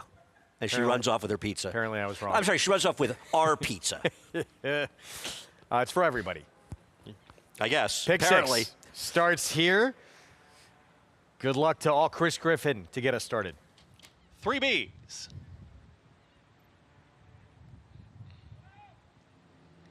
Three Bs to the outside is in. All set. And they're off. Even beginning. Vakinda flashes speed towards the inside, but there's Naive Melody now to split rivals, and there's Naive Melody. Doing it easily is in front, is up by a half length. Out in the center of the racetrack, there's Manny Franco unscheduling Dude, who wants to push the tempo, is just held back a touch as Naive Melody is allowed to press on. Scheduling Dude is going to stalk right there in second, but is resisting a touch, and here at the rail, that's Kenny B, who really wants to move up with the pace too. 22.42, they're trying to swarm the leader. Naive Melody, who's only a half length in front. To the inside there is Kenny B, and to the outside Scheduling Dude. Just off of them in fourth is 3 Bs, and Jose Lescano, they're launching a rally. The 2 at the back, Give Me My Theme Music, and Vakinda, the trailer. The leader is Naive Melody, and Naive Melody has a quarter mile left to go, has had plenty of pressure in behind, but Naive Melody's got more. Naive Melody starts to open up now. 3 Bs on the grandstand side. Scheduling Dude is trying to run on Kenny B. They're all chasing for a final furlong as Naive Melody just keeps on going. Naive Melody has a 16th left to go, and Naive Melody will beat the boys. Naive Melody wins this one nicely. Naive Melody wins it. Vakinda from out of nowhere gets second, then 3 Bs in 1 minute 10 seconds flat.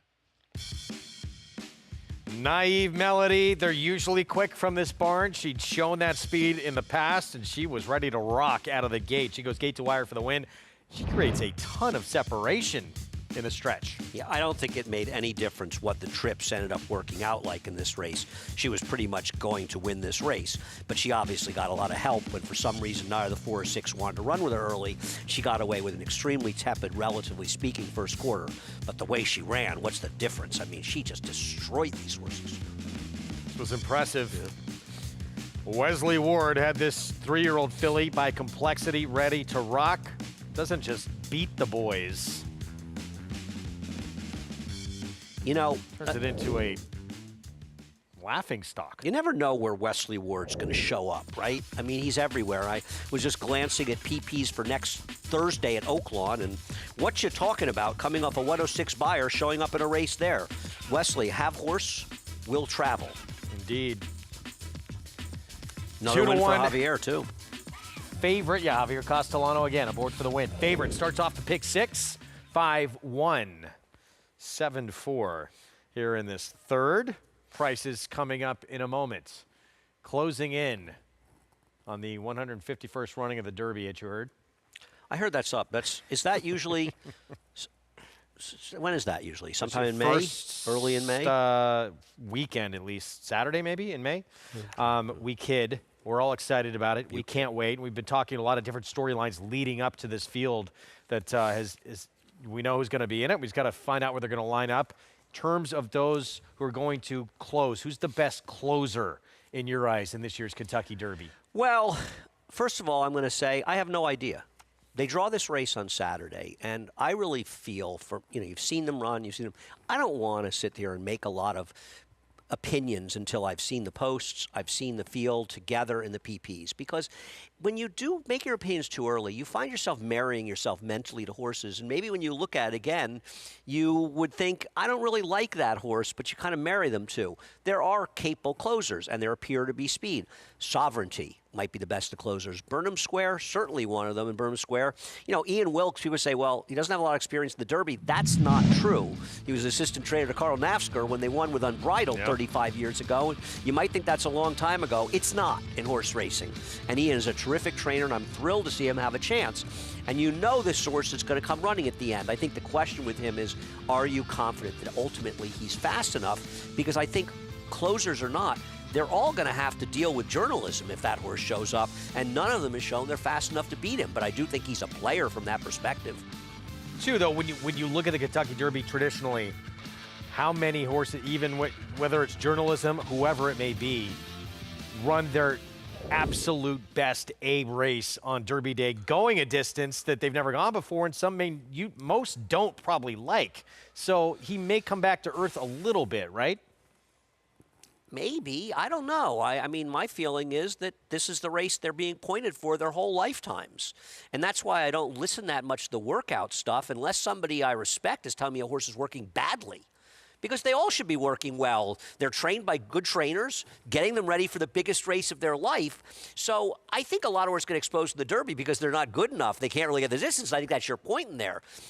What is the chink in the armor of journalism from what we've seen? He got in trouble last time out. He's running, people want to make so much of these small fields. That's just crap to me because there's a lot of Derby preps where there's 3 or 4 that can win and there's a lot of horses with no chance and tracks that get filler to run in these races. They don't have any filler in California to run. If they did, they would try. They want bigger fields.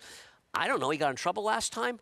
I mean, to me, journalism is without a doubt the big dog in this Derby. Yeah, and obviously a 20-horse field's a totally different problem and scenario you don't really see. But you can have traffic problems a lot more often in these small fields. Amazingly, it doesn't seem like it would be the case, but it actually is. And he overcame some trouble last time. And the other thing about journalism is, we talk about the closers. I think it's important to Sovereignty, Burnham Square. A lot of people like Sandman. I'm not one of them, but that's fine. They're all a bit pace dependent. I don't think journalism is particularly pace dependent. We've seen in his races out there, he's not falling way behind. He's in some races where the paces are very honest, and he's not that far off the pace.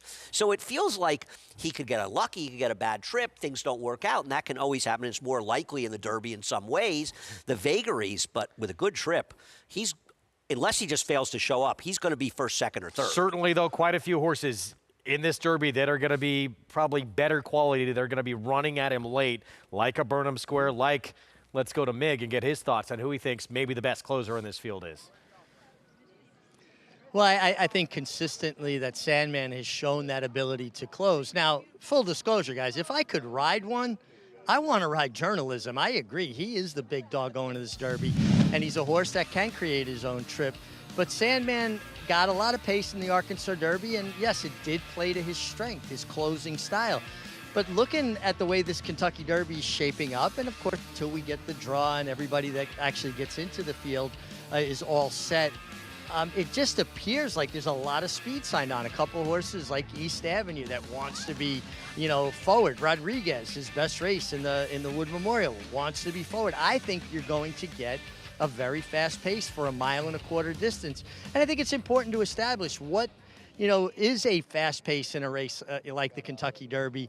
It's been 10 years since American Pharoah won the Triple Crown, obviously starting with the Derby, and they went a half in above 47 seconds. Every one since has been 46 and change or 45 and change. And I think 47 is a more than legitimate pace for 1.25 mile race. So I just think that, he's going to get a trip that plays favorably for his style. And then, of course, the 20-horse field, you have to negotiate traffic and how that works. But is anybody riding any better than Jose Ortiz right now? Well, that's an interesting question, Richie, because one thing I'd say, and Jose's riding very well. I think Luis Saez has been riding fabulously at Keeneland. To be fair to Jose, he overlaid the competition from a riding standpoint at Fairgrounds immensely. So the fact that he won at 30%, and I agree with Richie, he's riding extremely well. There's no question about it. But I think he's had fortuitous situations. I don't want to not bet a horse because of the rider in the Derby. I mean, let's face it, what's his name? Sonny Leone, who I don't think any of us would choose to put on a Derby horse, maybe even a 20 claimer we were running in New York. He gave a brilliant ride in the Derby. Incredible ride. So, I mean, I don't know. A lot of these guys have stepped up to the occasion. Now, maybe for Sonny Leone, you could say, well, he had nothing to lose. There's no pressure on him. I don't care. He still gave the horse one hell of a ride. He really did. Calvin Burrell, some of his incredible rides. Mind That Bird comes to mind. Let's go to Acacia. Acacia, your thoughts on who would be the best closer in this year's group? Well, I think Andy mentioned him a couple of times. If you're just looking at what could potentially be the best horse that is a closer overall, I think that Sovereignty does have to come in the conversation. No, he did did not win the Florida Derby. He did win the Fountain of Youth pretty impressively at Gulfstream, coming from off the pace, and he does have that deep closing style. He won at Churchill Downs already. It's certainly something that Bill Mott has said he is excited about, the fact that he's already shown an affinity for the track and an ability to close over it. And while he didn't win the Florida Derby, I thought that he ran very, very well behind Tapan Street that day in the way that he finishing second that afternoon. So he could be a horse that's potentially peaking at the right time going into the Derby, and he is one as well that will, with wherever the post positions play out, be coming late and maybe a horse that will be effective going longer. He's always had that look of a horse that just the longer is better for him. And how about for his trainer, who technically has won the Kentucky Derby before back in 2019 when Country House was elevated to first through DQ.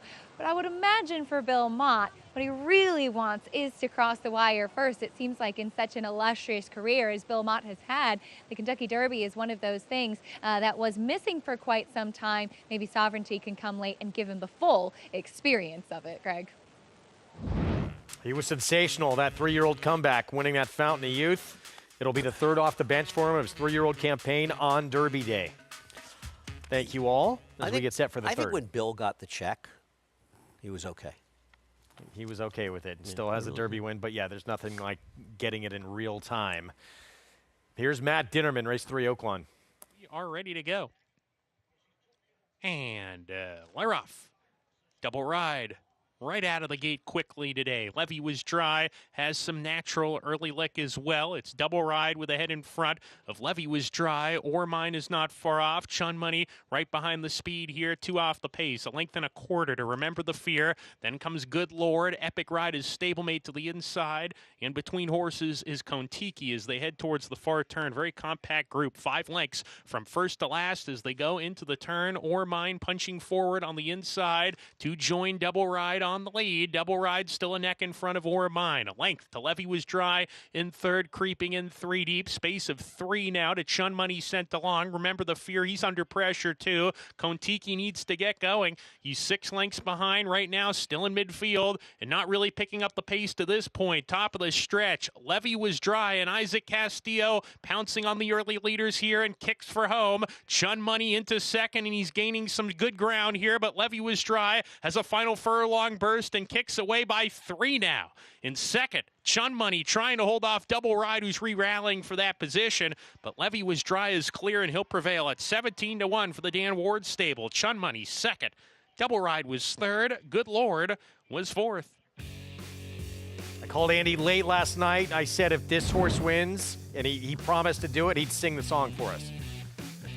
Let me tell you, I'm sure I annoy plenty of people. It's not even close to how annoying I would be if I started singing. 17-1. By the way, is this back-to-back days of American Pie horses running, right? Did we have one here yesterday for Clement? By McLean's music, Levy was dry. Love how this one was named. Incredible. And 17-1. Wow. I once saw Don McLean play a benefit for Cafe Lena at the casino in the Congress Park in Saratoga back in the 70s. Very cool. Yeah. How many people were there? A couple hundred, maybe. Yeah, it was great. Yeah, it was great. Before the big venue was there, right? SPAC. No, SPAC. SPAC opened in the late 60s. It was there when my family moved there because I went there the first day we were there with my brother. Smarty Party immortalized to the Hall of Fame. We'll have more on his legacy when we come back.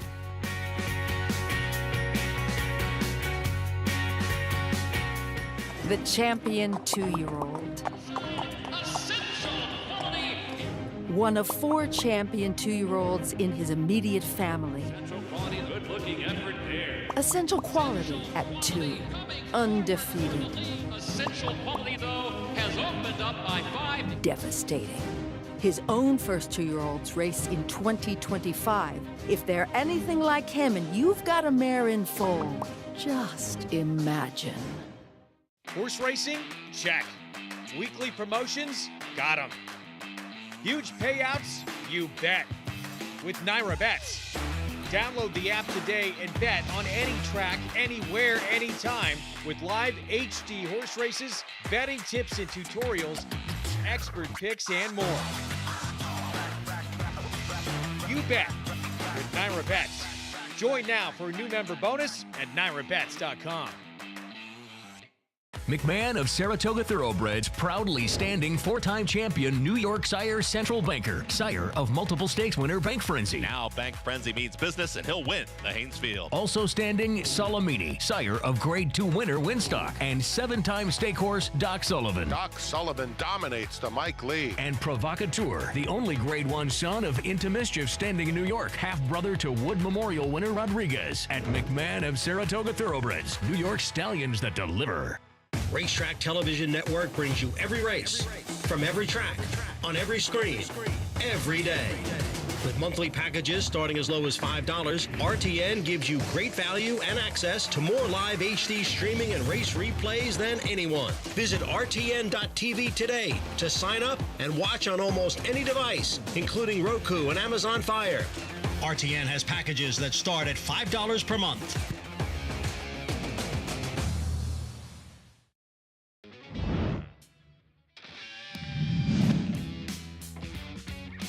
Smarty Jones is all out, and those two deadlocked at the 8th pole, and Smarty Jones is roused to the lead by journeyman jockey Stuart Elliott, and they have taken the lead away from Lionheart. Farther back, it's Limehouse and Imperialism, and here is the first undefeated winner of the Kentucky Derby since Seattle Slough in 1977. Smarty Jones has done it. First undefeated Kentucky Derby winner since Seattle Slough in 1977. And now, well, we don't want to give it away. Even though most of you know. But we're going to play this special moment in just a second here. There is Smarty on the farm, taking in the sun. What a incredible ride that was in 2004, and brought this entire country along for that sensational ride of Pennsylvania bred, winning the first 2 legs of the Triple Crown. Here is Dick Girardi delivering the news to Connections of what will be happening next with Smarty Jones. I'm here to tell you that the Hall of Fame has told me that Smarty Jones has been elected to the Hall of Fame. What? What? You heard me correctly. Are you serious? I am 100% serious. They were able to give us the word early so Bruce and I could tell you. Are you kidding me? No, not kidding, Pat. We would have sent Bruce all the way down there. Are you kidding me? I thought there's a reason that... Oh, my God. I'm really happy for the horse. I'm really happy for Pat. You know, she, like she said, it's been a 20-year ride, and she's led everybody in on the ride. John, you're the trainer of a Hall of Fame horse. That's fair. I'm going to change my sign. That's pretty exciting. That's, never thought when I was a kid that I'd get to where I'm at, but it's pretty special. You know, it's just icing on the cake for him to be inducted into the Hall of Fame. There's not a more deserving horse. There's not a horse that's done more for the non-racing community. Being Pennsylvania's 4th Hall of Fame horse just tells you exactly how hard it is to get in there. And with him being the only horse chosen this year, it's just that much more rewarding.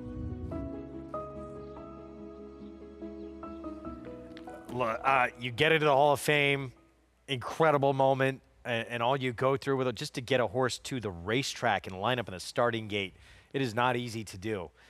Special moment for these Connections to be able to share this and that ride they were on with Smarty Jones. Certainly a very meaningful moment for the Connections. I won't deny that. I've made my case in the show yesterday. I don't believe this horse belongs in the Hall of Fame, and I think it's unfortunate that he got in, but for the Connections, congratulations. We're going to get back to live action here in New York coming up. Race 4 is next. Starts the late pick 5. There is Ice Road. Linda Rice, second off the claim. Favored right now, but beatable here. We'll explain next.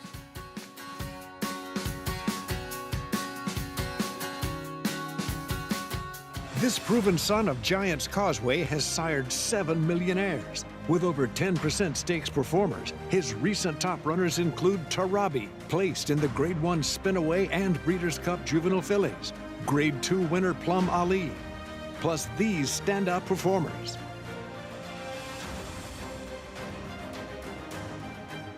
A proven value sire, First Samurai, standing at Claiborne Farm.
Back with you on our Friday coverage. You're watching America's Day at the Races. It's brought to you by Naira Bets, where you can bet any track, anywhere, anytime. I just heard from Maggie, by the way. She gives the pizza a 4.8.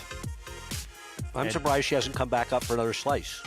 I'm not sure what that scale was. It was a 5 or 10. If it's 5, it's good. If it's 25, it's bad. But, you know, we'll leave it at that. Yeah, she scarfed it down the elevator. She said she was so hungry.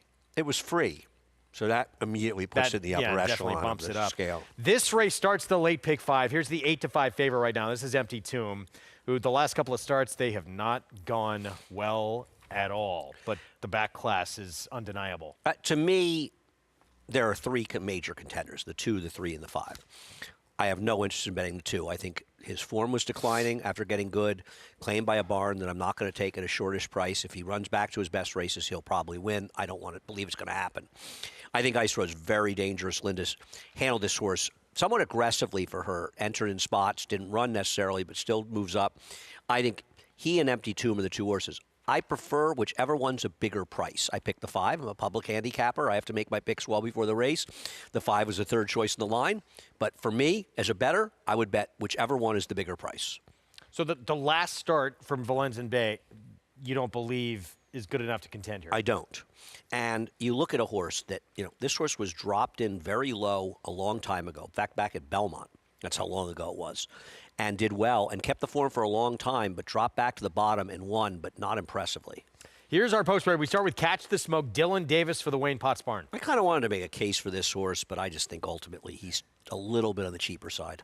Here's Valenzuela Day. Did win last start. That was for $10,000. No doubt he's got races that can win it, but he's not one that I want. That was for Linda Rice.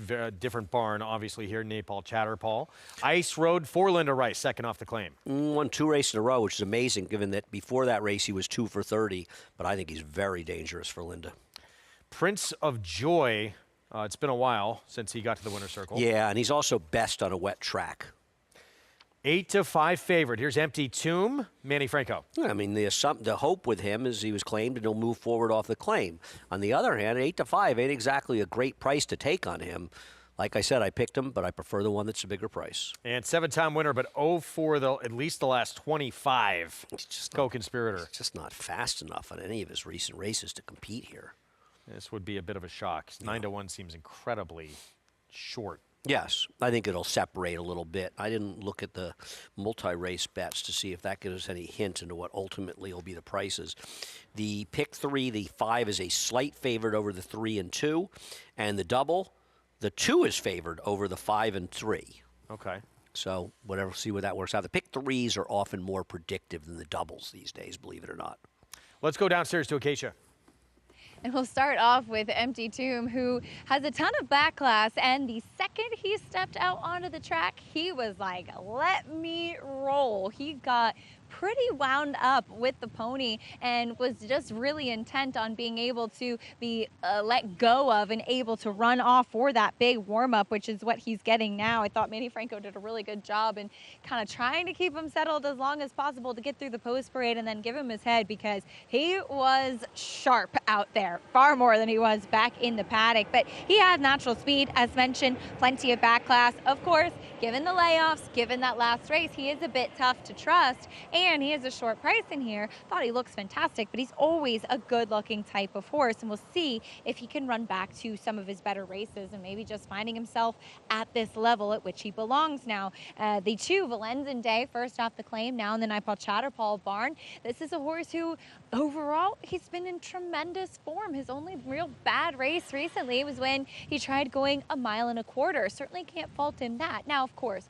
you do kind of scratch your head a little bit, given the fact that he ran poorly there, but he ran well at other kind of mid-level races. Linda Rice opting to drop him all the way down, got the win that day. He was claimed coming in here, and Linda Rice has had him a couple of times. She's dipped back in for this horse before, and so dropping him down to the bottom, being aggressive with him, I can understand having some trepidation. Now, he's warmed up fine out there. He actually looks very good in his coat. He is more drawn up today, but to be fair, I didn't really think he looked that good last time in his coat and in his flesh, and he still won. He's one of those horses that just kind of takes his racetrack with him, and out he goes, brings his lunch pail, and goes to work. So certainly have a lot of respect for Valenzen Day. He's 10 for 23 in his career. Like I said, a horse that certainly is the model of consistency. Now the 3, Ice Road. He's the one that physically probably looked the best back in the paddock. Very laid-back type. And I remember him in the past being a bit sharper in the preliminaries, but Ruben Silvera took him away and is giving him a big warm-up out there on the track. A big, burly type of horse who won going 1 1/8 2 starts back for the 10,000. Claimed that day, stepped up, couldn't do it against tougher level and on a wet track, which physically it looks like he's not the type of horse that would have loved a wet track and should appreciate getting back to a dry track and at a level at which he could be effective. I think these 3 horses pretty evenly matched on paper, in which you can make some cases for them, and looking at them in the flesh, Greg, you can certainly make cases for each of them in that way as well. Acacia, thank you. So both Acacia and Andy, Empty Tomb at 9-5. Public agrees. As you see prices from back in race 3, Naive Melody. If I could make my picks in the last second, and I'm not going to deviate from picks that are on the website I gave out, I would move my selection to 3. I'd much rather bet the 3 at a better price than the 5. I believe there's a very high likelihood that the winner will be either the 3 and 5. And what I was talking about with Ice Road is, you know, you think about Linda Rice wins a lot of races because she puts her horses where they can win. And she's a terrific trainer. She's very smart. She's very sharp. But winning in this game is about finding races horses can win. And when I find when Linda's sort of surprisingly aggressive with a horse, it's a very good sign. Because for the most part, she's opportunistic, and she's smart. This horse was entered in some shockingly tough spots, while scratched out of those races, still entered. And then you even look at the race this horse was entered in off the claim. I mean, that's a monster move up for a horse claim for $10,000. So it makes me feel like she saw something in the claim above just claiming a horse for $10,000. At least she comes back in for $15,000, a higher level here. To me, a vote of confidence from Linda Rice is often good enough. So 9-5 favorite, though, Empty Tomb. Linda's runner, the 3 Ice Road, on your screen here with Ruben Silvera. 5-2, and not much separating these top 3. The 2, 3, and 5 between 2-1 or 5-2. Let's take a look at Ice Road in action. This was back on March 8th in a win that Linda Rice claimed the horse out of. Yeah, I mean, obviously this was no Herculean effort, but the truth is it's good enough to compete here. And the one thing I would say also about Ice Road is I think he's coming in this race on his peak form. Now, maybe his peak form's not really good enough, but Empty Tomb is a 9-year-old who I think it's fairly clear his best races are behind him. Doesn't mean he can't win today, but he comes in some questionable form. I don't like that Valenzuela Day was dropped down last time, and while he won, he's run a 59 and 71 Beyer in his last 2 starts. So I think even going into that race, his form was a bit dubious. Claimed by an operation, doesn't win at a particularly high percentage. So for me, I would take my chances against the 2 and use the 3 and 5. A lot of money for the horse on the rail to be 5-1. Does that surprise you? I don't know what price this horse was in the morning line. Very much 6-1. Still, So- that does surprise me. It really seemed like it was just the 2, 3, 5, didn't it? Yeah, I mean, he's got back form, Catch the Smoke, but it's a horse that was claimed for $5,000, been running at the bottom level races, wasn't competitive against Valenzuela Day last time. The only thing I'll say is Wayne Potts won 3 races one day last week, but it's not like he's been winning since. I mean, I get that if you want somebody else, but to me, he is the somebody else, though I don't know that he's really. Why is he more likely to win this race than Co-Conspirator, who's 17-1? Yeah, I mean, neither I would use. By the way, the favorite becomes Valenzuela Day now. 9-5 top choice. There he is, stepping in off that win. And you say, well, yeah, tough to claim off Linda Rice, one of the best trainers in our game, but it was back on April 5th. It was 20 days ago. Does the trainer need to do a whole lot? I wouldn't like this horse if Linda was still training, to be honest with you. I don't like that he was dropping down like that. He's somebody that I just don't trust at all. He could win. I just don't trust him at all. Late pick 5 begins here in this 4th. Late switch in favoritism, and it's, 8-5 on Valenzuela Day. Let's go to Chris Griffin for the call. Co-Conspirator to the outside.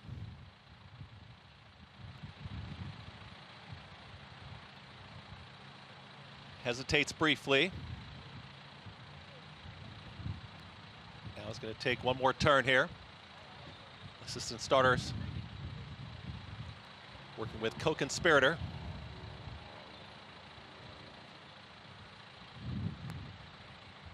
Co-Conspirator is in. All set. And they're off. Off very sluggishly was Ice Road. It's the lone trailer. Empty Tomb has got early speed and far outside Co-Conspirator in the early mix too. Joining them is Valenzuela Day, who switches right to the outside. Did not want to be down towards the inside of rivals. Is now switched out, is in the 4-path here as they get set to come out of the chute. The leader on the inside is Empty Tomb, who goes head and head here with Co-Conspirator, and just off of them, that's Valenzuela Day, and Jose Gomez was intent on getting to the outside and Catch the Smoke is going to go into the 3-path too. Out very wide is going to be Prince of Joy, is in 5th, is out in the center of the racetrack and far back. Ice Road is the trailer. 23.22 for the opening quarter mile. Empty Tomb is trying to edge away now, is up by a full half length. It is Empty Tomb who approaches 4 furlongs left to go, is doing it nicely for Manny Franco, 46-1, the half-mile time.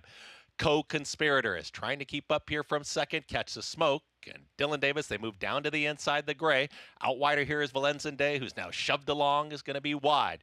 Very wide still is Prince of Joy, and Ice Road has got a lot of ground to make up as they're approaching a quarter mile left to go. Empty Tomb is in front. Here comes towards the outside. It's Catch the Smoke, and Catch the Smoke is ready to challenge. Catch the Smoke, Empty Tomb. These two now head and head as they approach a final furlong, and Empty Tomb is still rallying on. Catch the Smoke was trying to push on by, is now losing ground once again as Empty Tomb is still there. Empty Tomb is back up by 3/4 of a length inside the final 16th. Manny Franco, Empty Tomb, they'll get the victory. Catch the Smoke second, then came Valenzuela Day and Co-Conspirator in 1 minute 36 seconds flat. 9-year-old still with plenty of life left in those legs against this level anyway. Manny Franco first off claim with Ilkay Cantermachi, 9th career win for this horse. And Manny rode this horse right. He was riding the speed. He went to the front. He controlled. Nice performance in defeat by Catch the Smoke, who did run well, and nobody else ran. I mean, it was very clear that Ice Road was not going to be part of this race when they broke.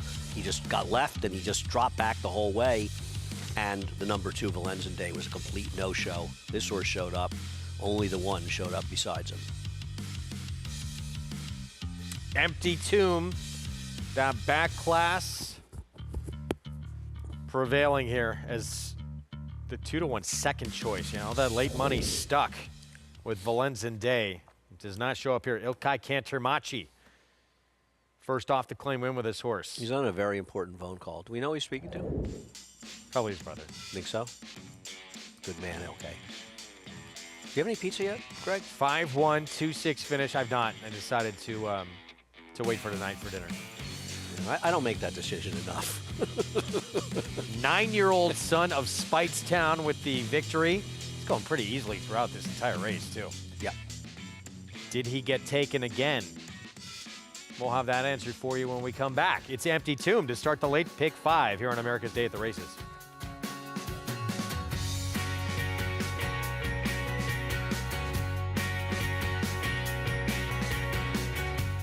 For over 150 years, the Kentucky Derby has stood as the most enduring tradition in American sports. And in our time, one stallion is reshaping its legacy. Back-to-back Derby winners. His first son at stud siring another. A dynasty in motion. A motion that again has forward momentum toward Louisville, with another elite crop of 3-year-olds bearing his genes. Spendthrift Farm, home of Into Mischief. It's America's original sport, and no one covers it better than americasbestracing.net. From the sport to the lifestyle, the best races, horses, and destination venues, cocktails, gambling, fashion, and more. americasbestracing.net is a sport for you.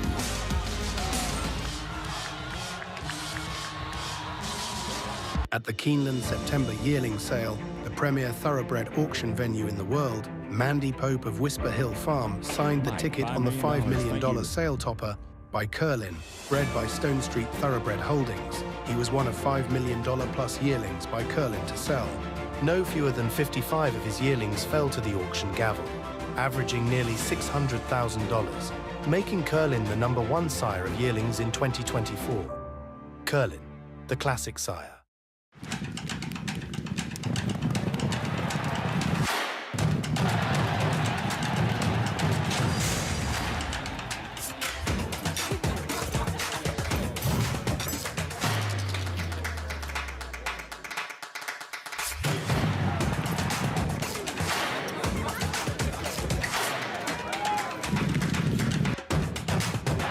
This is my Oaklawn.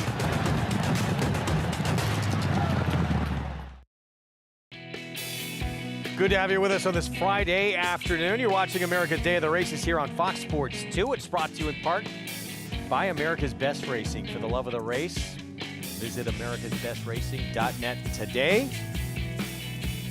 And picture time for Empty Tomb, the 9-year-old. Collects another one here, winning for $15,000, going fairly easily throughout. He was the one who showed up of the favorites. Valenzuela Day had nothing, finished a distant third. Ice Time did no running whatsoever in here, but he ran the whole way. A nice performance in defeat for Catch the Smoke, but best horse won. So Empty Tomb,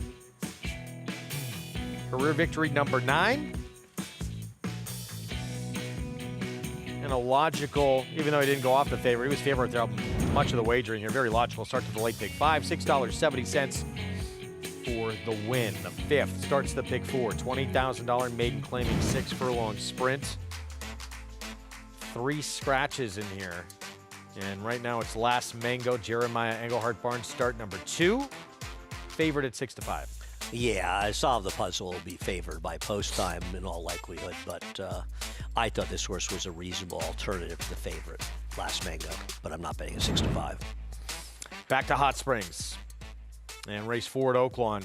Arkansas bred. $15,000 claiming race for non-winners of 2 in a year. 6 furlong sprint. Non-winners of 2 since December the 5th, to be exact. Here is a look at Pattern Bet, Aaron Shorter barn. I'm sorry, I have to get... I thought was one of the contenders. Just lacks some speed off the claim. Here's a quick one early, Kitiara. This horse is part of the pace, and not clear how fast the pace will be. Jerry Dawn, big price for the Tim Martin barn. No speed and not really much closing ability. She's storming. Christian Torres, leading rider at the meet rides. No, I think the appeal of this horse is the big rider change. And for 10, open 10. Yeah. Last start did hit the board at a big number. Here is Ngala, Ron Moquette. This is the second division of the second race today. Just looks too slow to me. Did we offer pizza to Acacia? I don't think we did. I did. Okay. I did. Well, I mean, she glommed onto it. I don't want to make a big deal about it. But, Blinkers on, Magnolia May the 6th. I think we knew that. Another horse like the Ngala just seems a little slow. Timbavati, Fernando Hara rides for Lindsay Schultz. I don't know what happened last time. The race 2 back's good enough to win here, though. She be she and Jimmy DeVito barn, 4-time winner. Yeah, I don't know. 10-pound bug rider, but does cut back in distance. Maybe that'll help. And Milligan, Mike, and me, Walter De La Cruz outside 9-1. Is this sort of a bit of an overlay at 9-1 in here? Gets a switch from the 10-pound bug rider. Yeah, I mean, that's running figures fast enough to compete. I think this horse might be the overlay on the board right now. Big drop from that last start, right? Yeah. I thought this horse might be. I don't know how much the drops are, when you go from these Arkansas bred, allowance race to clay race, because a lot of horses make that move. 4 minutes to post in this 4th from Oaklawn. Let's go back to Mig. Yeah, guys, and these are tough races to handicap, these Arkansas breds, and for a lower level claiming tag. The 1 Pattern Bet, it seems to me to be a reasonable closer in here. This is a mare that has trouble getting out of the starting gate. And there's all reasons why horses don't break well. Sometimes it's just they're weak behind. They don't push off well. Horses don't drag themselves. They propel themselves forward. But with her, it's that she acts up in the gate a bit. She shuffles her feet a lot. And when horses have to, that split second that they got to set their feet and get balanced, then, they tend to get left. And she's had a kind of a propensity to stumble a bit. Again, it's all about them not standing perfectly square in the starting gate. The 2, Kitiara, I do think this plays out to be the speed of the speed here with Francisco Arrieta. And that's never a bad place to be. I've always found that lower level horses are a bit more easily discouraged. Like what I'm seeing from this horse from a physical perspective. Thought a bit interesting. She's storming the 4. You get Christian Torres. No reflection on Janet Elliott. Doesn't get to ride as many good horses, so it's hard to get into a really good rhythm or flow, if you will, where obviously Christian Torres, we know what he's capable of. And I just think it's a real positive change in that respect. Again, not to denigrate anybody else, but I think this horse will be sitting a good trip to this mare, right in behind the pace. And then the 7 was a standout. She saddled outside in the winner's circle some of the horses that are a little bit more claustrophobic as far as in this paddock, because it is a bit of a tight paddock here at Oaklawn. They'll saddle them out by the winner's circle, and she settled in really nice. She's got a good sweat going on, but guys, it is hot here. We're in the mid-80s right now, some humidity, so you want to see a horse get a sweat on today. Not excessive, but certainly enough of a sweat where their natural coolant system is working properly. She's your favorite or co-favorite, and I can see why. Checks the boxes for me physically as well as on paper. 5-2 on the 7. Same price on the 1, but the 1 has become the slight favorite right now. Pattern Bet with Manny Esquivel. Well, interesting to see how this horse does off the claim for a trainer that's had very little success recently off the claim and claimed away from Cipriano Contreras, who's a tough trainer, just a good trainer. And you're talking about a horse that lost the last race at even money. Obviously not impossible, but breaks from the rail without any speed. I don't love that situation. I'm going to bet a couple dollars on the number 9. Milligan, Mike, and me, because I think this horse is close enough to good enough, and 9-1 to me is a bit of an overlay. So I'm in for a small bet. Minute to post. Pattern Bet. 2-1 favorite. Let's take a look at her in action. was She's Storming. They met back on February 3rd. Slow start for Pattern Bet. Had to come from pretty far out of it. And winds up losing by a length, running 4th. She's Storming gets the win. Yeah, it's just the problem with taking deep closers. I don't know that there's a ton of pace in this race. And the other thing is, I'm not overly focused on pace. On post. But when you have a deep closer from the rail, it's going to increase the chances they get themselves in some trouble and get kind of shuffled out of the race. So this is not a horse that's my cup of tea in here at a short price. Obviously can win. I think the 1 can win. I think the 4 can win. I think the 7 can win. I think the 9 can win. I'll take my chances with the 9 at the biggest price in here. But I don't think you should totally ignore the rider switch on the 4. Isn't this a big switch getting Christian Torres on this horse? You get the leading rider at the meet. That is a massive upgrade. And just back to the 1 real quick too. It's becoming a bad habit now, not getting out well. And there's never a good place not to break well from, but particularly from the rail. I could not agree more. I think I don't really think there's that much pace in here that it figures to be a big setup for this horse. And I think there's a lot more that can sort of go wrong. It's not like this horse has some big speed figure edge over the others. I don't think really has any at all. I think this is a bad favorite. I'll put him right in the winner's circle. But I think she's dramatically overbet here. We'll see if keep your eyes on the beginning. No question with her today. Yeah, remarkable too with that running style. And it's not just the last couple of starts. She's had issues getting out several times. 12 times she's been first or second in 21 starts. Which is unusual for deeper closers. I think it's always impressive because they can be victims, or with speed, make their own trips. Deep closers, they can be victims of pace and frequently are, in fact, victims of pace. And you talk about this race not having a ton of pace. Probably the quick of the quick. We know Kittyara, the 2, wants to be in front. Does she become a little more attractive here? I think as the potential speed, yes. But don't we think that Sammy Camacho is supposed to go with Magnolia May? And isn't Hara, who knows what Fernando Hara is going to do, but isn't he supposed to be somewhat aggressive with Tim Vivati? Tim Vivati, no question. You're right, the co-favorite. You're not supposed to be lax out there. But then again, we'll see.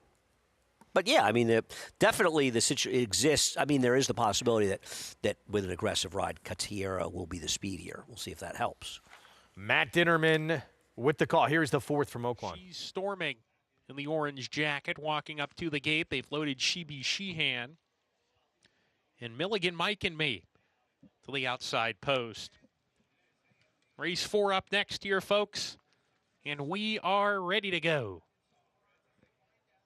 And they're off. Pattern Bet leapt in the air at the start, is last away. Kittyara first out of the blocks and is in front in the early stages. Magnolia May coming up to keep her company here. Tim Bavati not far off, 3 deep in the lime green. She-Be Sheehan is farther out. Pattern Bet, after breaking last out of the gate, is rushed up on the rail and claims the 3rd position. Now it joins 2nd as they head down the back stretch. Kittyara clearly ahead where she likes to be on the lead, the margins too. So it's Kittyara approaching the far turn run, 2 ahead here. Pattern Bet in the 2nd position. Tim Bavati shaken up outside of her. Milligan Mike and Me claiming 4th. Then Ngala, she's 5 lengths off the lead, saving ground. 2 clear of Magnolia May, who's given way. She-Be Sheehan also lost position. She's gone. She's Storming 2nd to last. And Jerry Don is well out of it at the top of the stretch. Kittyara, Francisco Arrieta have a 1/4 mile more to get. Swing for home, a 2-length lead. Tim Bavati chasing in 2nd. Ngala continues a sustained run. She's on the outside now, 3rd, with a furlong to go. Kittyara still clear, 2.5 lengths from Tim Bavati, and Ngala with a 16th to go. Kittyara keeps going. Kittyara went to the lead, and that was that. Kittyara gate to wire. Tim Bavati 2nd, Ngala 3rd, and Milligan Mike and Me was 4th. Kittyara able to get to the front by herself. She goes gate to wire for the win, and Francisco Arrieta closing that gap with Christian Torres. Is he 1 or 2 behind? Do we know? I don't know. Yeah, good ride, go in the front, unchallenged, and able to control the whole way. It wasn't that hard to predict what happened to the 1 in that race, right? Broke 2 to 3 lengths slow, 2 behind. Thank you, Greg. Broke a couple lengths, 2 to 3 lengths slow, rushed up to get in the race and completely folded. not the trip you want with a horse like that. And horses getting left, especially from the rail, are not good bets. Kevin Martin Barn, Francisco Arrieta, now just 2 back for leading rider honors. We're going to take a timeout. Is it time for a change at Derby post positions draw? Well, one of the trainers with a leading contender, he thinks so. We'll tell you all about it next.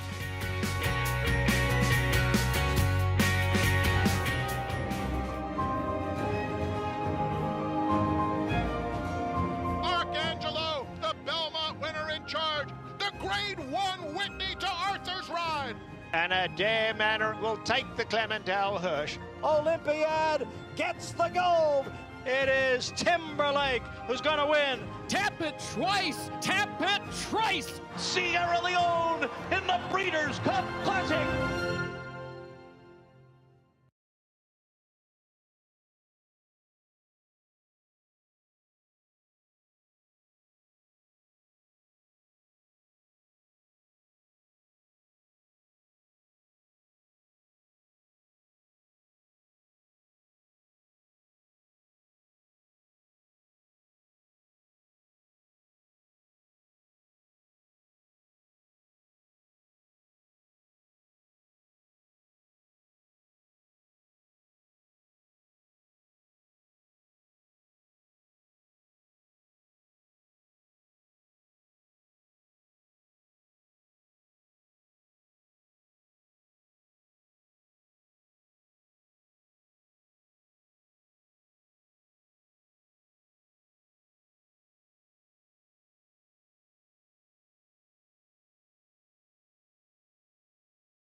I pushed for this, and I really think going forward, I'm gonna put this out there, but you know, we put so much into the point system. I think we should be like Formula One, and you know, if you have the most points, you should get to pick your post position, because you know, we've ran and we've ran hard, and we should be rewarded for that. Well, interesting argument there being brought up by Mark. Cassie's going to have Sandman, of course, in the Kentucky Derby. It's interesting because even if that were implemented, we were talking about it off air, it can wind up biting you, maybe. Yeah, I think it's one of these ideas that sounds good when you first listen to it.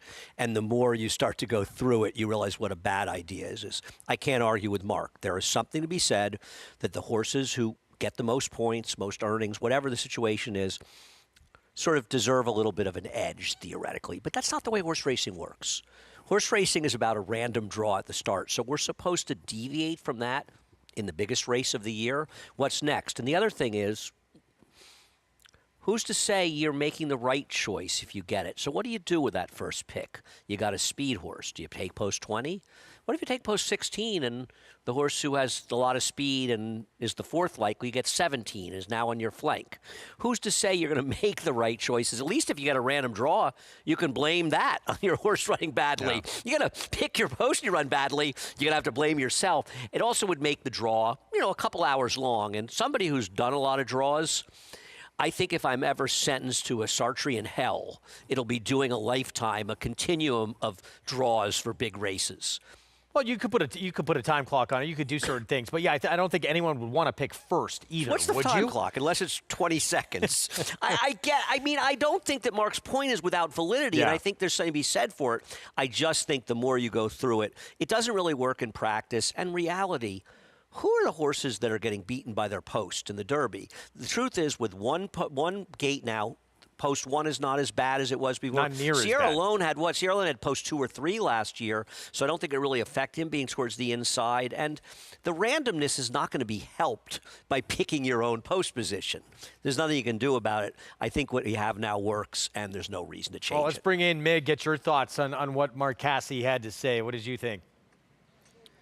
Well, I think where Mark's coming from is to try to incentivize people to run their horses more before the Derby in a day and age where, a horse will go into the Derby with 1 or 2 preps instead of 3, 4, or even 5 preps the way it used to be.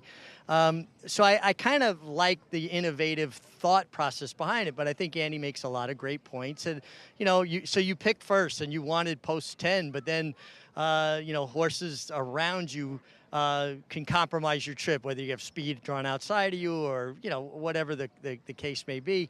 And I do think that the 1 starting gate has mitigated a lot of the pitfalls that you used to get with the 2 starting gates. And it's America's, probably most watched race, certainly the most watched race and one of the most important. So it's high time that they've got that single gate. But I do think Mark's just trying to think outside the box to get people to run their horses more. And then that creates more fan interest because you latch onto a horse that you've seen compete and get ready and prep for the Kentucky Derby.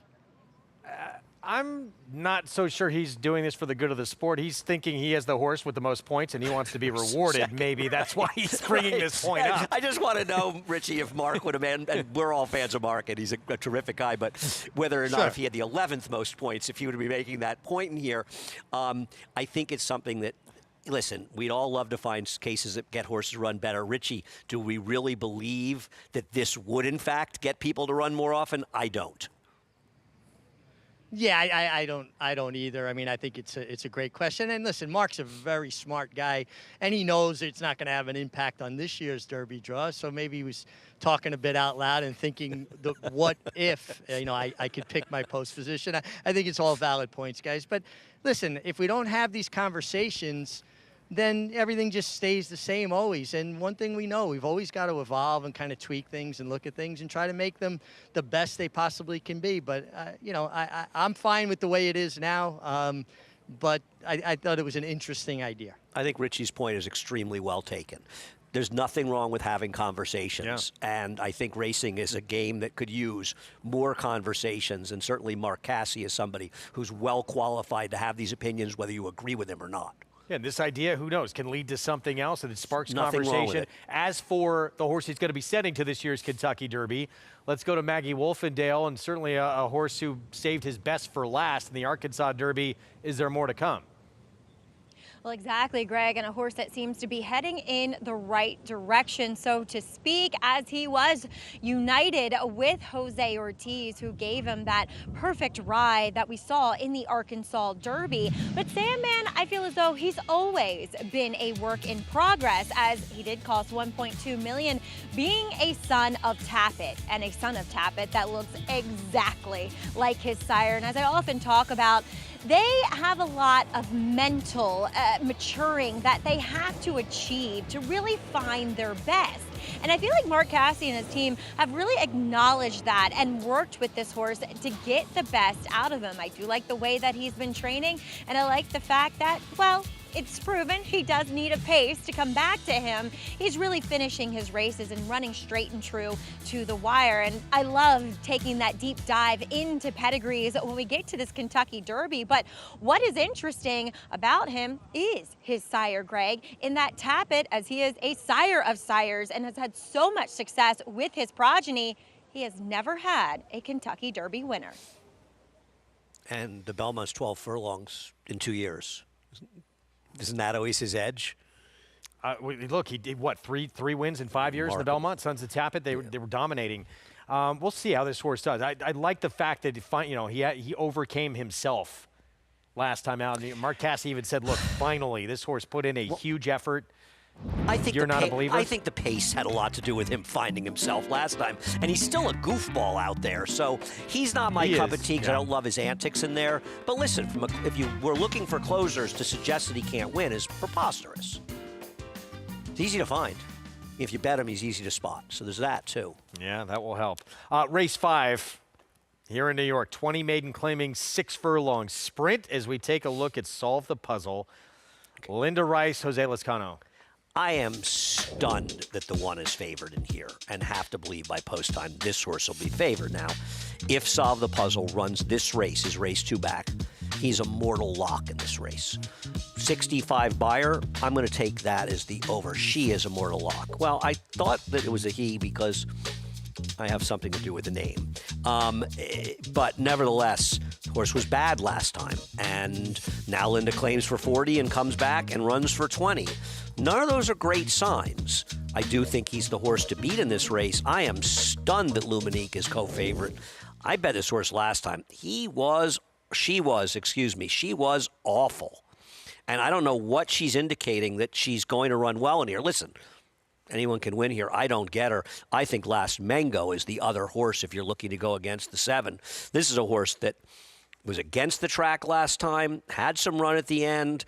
Just hopefully Eric Cancel won't drop the anchor the same way he did at the start of the last race. There she is, and the upside's there, too. That was just a debut, which you can always be a little forgiving about. Start number 2 coming up today as we go back to Maggie. Solve the puzzle, Andy. I know, Seth Klarman, naming him for you, or her. You made me do that.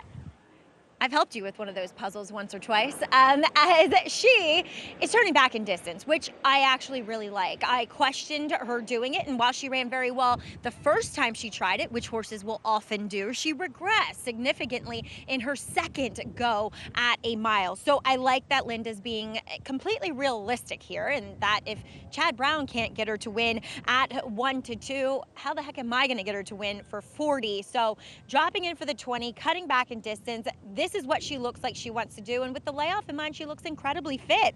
As number 6, Last Mango, I wasn't there for her debut. She got away very slowly. She circled the field around the turn and made up good ground, but just had too much to do. I'm looking at a really fit horse. She's fairly keen and aggressive in the preliminaries. 7-2 is much better than what she was when she first walked into the paddock as a favorite at 3-2, but I don't know. You're going to have to get a much bigger improvement for me to latch on to her. I do want to say something about Kay Jeanette. Last time, she was totally washed out in the paddock. Today, there's barely a drop of sweat on her, and it's warmer today than what it was back on April 6th. I know she's been disappointing since shipping here from Florida, but this is the best I've ever seen her appear prior to a start, Greg. But I'm going to go with one of the likely pace setters on the outside in Good Mission. I just thought she looked best. But the puzzle is handicapping, by the way. That's what Solve the Puzzle more refers to, just so people know. I mean, we like to play word games, but this is the puzzle that it all comes down to. This one here, right? yeah, the name, Solve the Puzzle, running in a puzzle. Very puzzling, handicapping challenge here coming up. Kay Jeanette, by the way, who Maggie was talking about, the 2 at 6-1, and the one she goes with here, Good Mission, shortening up a half furlong, back to 6 as we get set for the pick 4. Here's Chris Griffin. And they're off. Kay Jeanette sprints right to the front. It's Kay Jeanette who's got the early lead. Solve the Puzzle moves forward in between horses there as Last Mango is going to take back to 4th. Good Mission is well out in the center of the racetrack, is content to sit right there in 3rd. The early trailer, Luminique, they're chasing Kay Jeanette. It's Kay Jeanette in front, is up by 3/4 of a length. Solve the Puzzle is stalking from 2nd. Here's Good Mission on the move from 3rd. Just having to steady, was a little awkward into the turn there, was Last Mango, who's still in 4th, and the trailer, Luminique. 23 seconds flat for the opening quarter mile. Kay Jeanette is now shoved along to try and keep the advantage, solve the puzzle in between horses, and here comes the gray towards the outside in Good Mission. Good Mission is traveling very nicely and easily here for Kendra Carmouche. Is just looming up on the outside, is out in the center of the racetrack as well clear, and now is going to get the cue. It's Cajunette who battles on. Solve the puzzle is still right there. Good Mission is not sprinting away from the field, and all the time here comes Last Mango on the far outside, and Last Mango grandstand side is trying to pass them all. Cajunette still battles on, but here's Last Mango and Eric Cancel. They're sprinting clear late. It's Last Mango is first. Last Mango wins it over Good Mission, then Cajunette, and solved the puzzle in 1 minute 12.13 seconds. Things did not look like they were going well in this race for Last Mango, as Eric Cancel sort of had to back out of some traffic, swings wide, gets the win, start number 2. But a lot more professional today, and a much better job by Eric keeping this horse in hunting distance. Stayed a little bit on the backstretch, but ultimately worked out a very good trip in here and was able to get the job done, as it's Last Mango in Queens. I've been waiting to say that line. Wasn't really my cleverest, but nonetheless. Starring Andy Serling. Boy, Solve the Puzzle was bad, huh? Yes. 4-1 on Last Mango here for start number 2. 3-year-old filly by McKenzie for Jeremiah Engelhardt in Legion Racing. And we're yet to figure out why Luminake took some money early, because she trailed the whole way. But this horse, nice job by Eric getting better position, and the 8 getting second. Good 6, 8, 2, 7. And Last Mango here graduates start number 2 and does it swinging wide for the win under Eric Cancel. So well done to these connections. Onward and upwards for this 3-year-old filly. We'll tackle winners now in start number 3. Yes, be hard to win with winners. This is the right spot today. It's all that matters in some cases. We are going to take a timeout. We'll be back. Last Mango, Eric Cancel, 4-1 to start off this pick 4. We'll be back.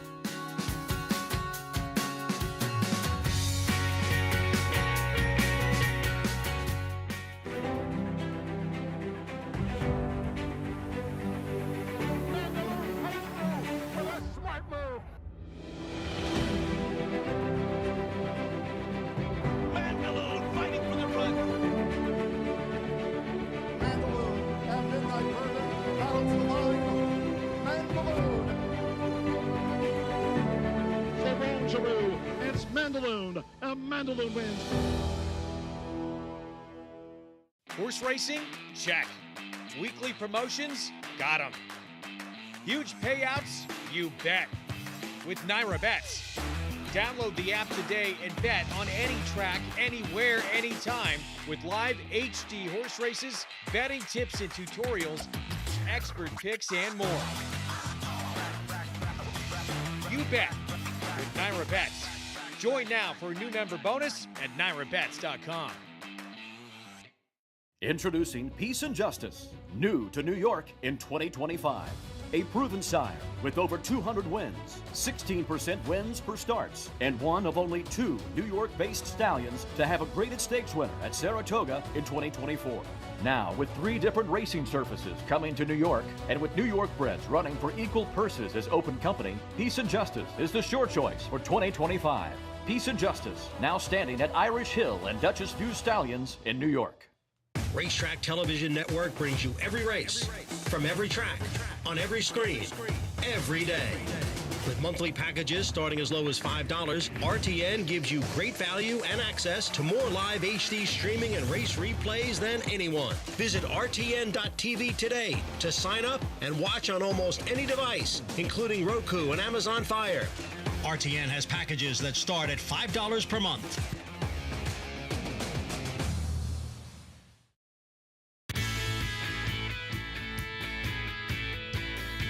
Back with you on our Friday coverage here on Fox Sports 2. You're watching America's Day at the Races, brought to you in part by Naira Bets. Bet any track, anywhere, anytime. You ever stroll through Central Park on your days off? Almost weekly. Yeah, I mean, where I live right by Riverside Park. So I tend to spend more time in there when the weather gets nice, because it's right in the corner. And Riverside's a great park right in the water. But yeah, anytime I meet my friend Bruce for lunch across town, I usually walk to the park, especially once the weather gets nice. You go to the carousel with the kids? I have been there. It's fan favorite.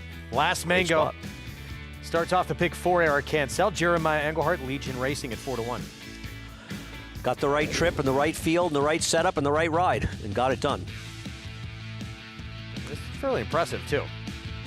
I mean, there was a little bit of trouble, kind of backed out of it. Yeah. Re-rallies, goes wide against this group. The key was also position. You know, in this case, with a race under her belt, she was able to be more comfortably positioned as opposed to so far back like last time. So when she produced that run, she was within hailing distance to get it done, and she ends up winning fairly comfortably. So again, 4-1 on the daughter of McKinsey, $10.60 for the victory. And we're underway in the pick 4. Up next. There's that early pick 5, $2,822. Did you have it? Did not play it. I didn't have it either. The 6th race, 6.5 furlongs. Maiden special weight coming up. All trying to get that first win. 3-year-olds and up. Interesting field.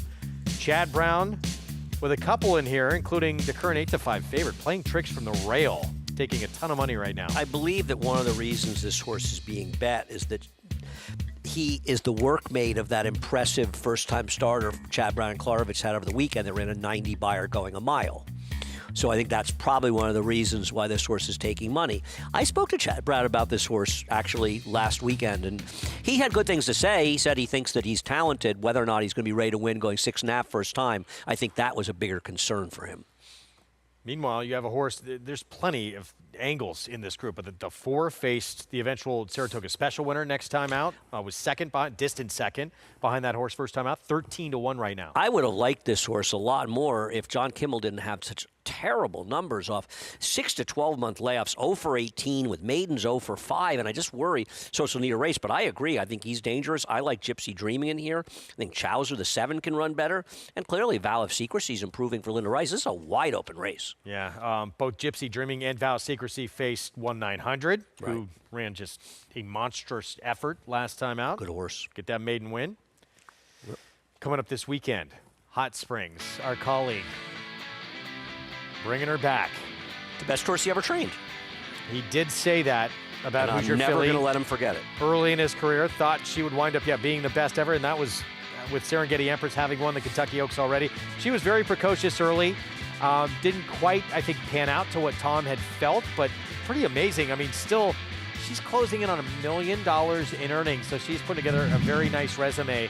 Won this race last year. She'll try and do it again on Saturday. And when she won this race last year, she did something that she hasn't been able to do successfully in her other races.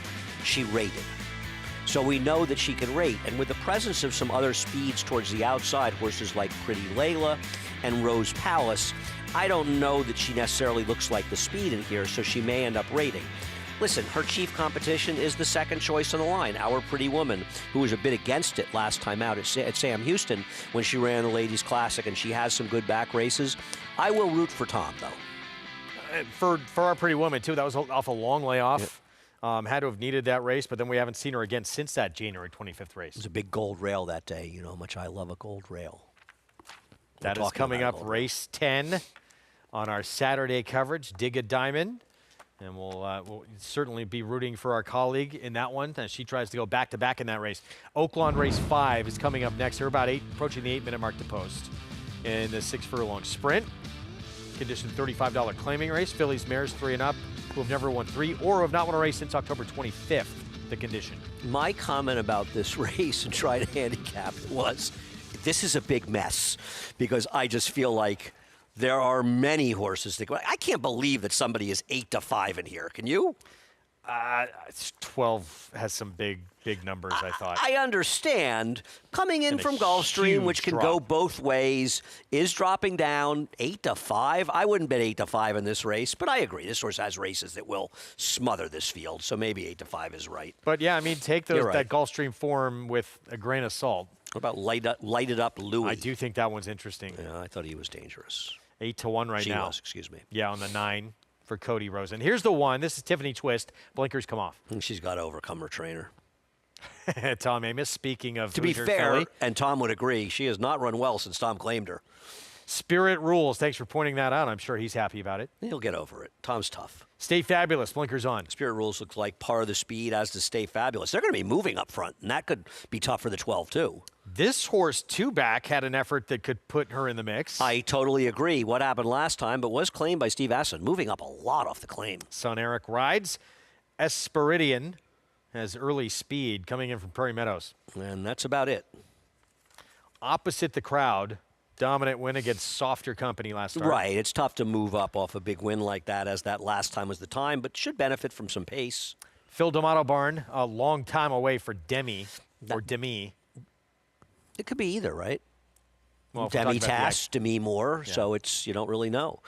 This horse has some credentials, but the layoff a concern. Here's Light It Up Louie. We talked about it, 9-1. He's our upsetter in this race, if somebody upsets. What's to do? Walter De La Cruz aboard. Cuts back and moves up. The trainer has some decent numbers turning back. Not decent, okay. Had some long shots. Done enough, massive drop in class, and has speed outside. Okay, I agree.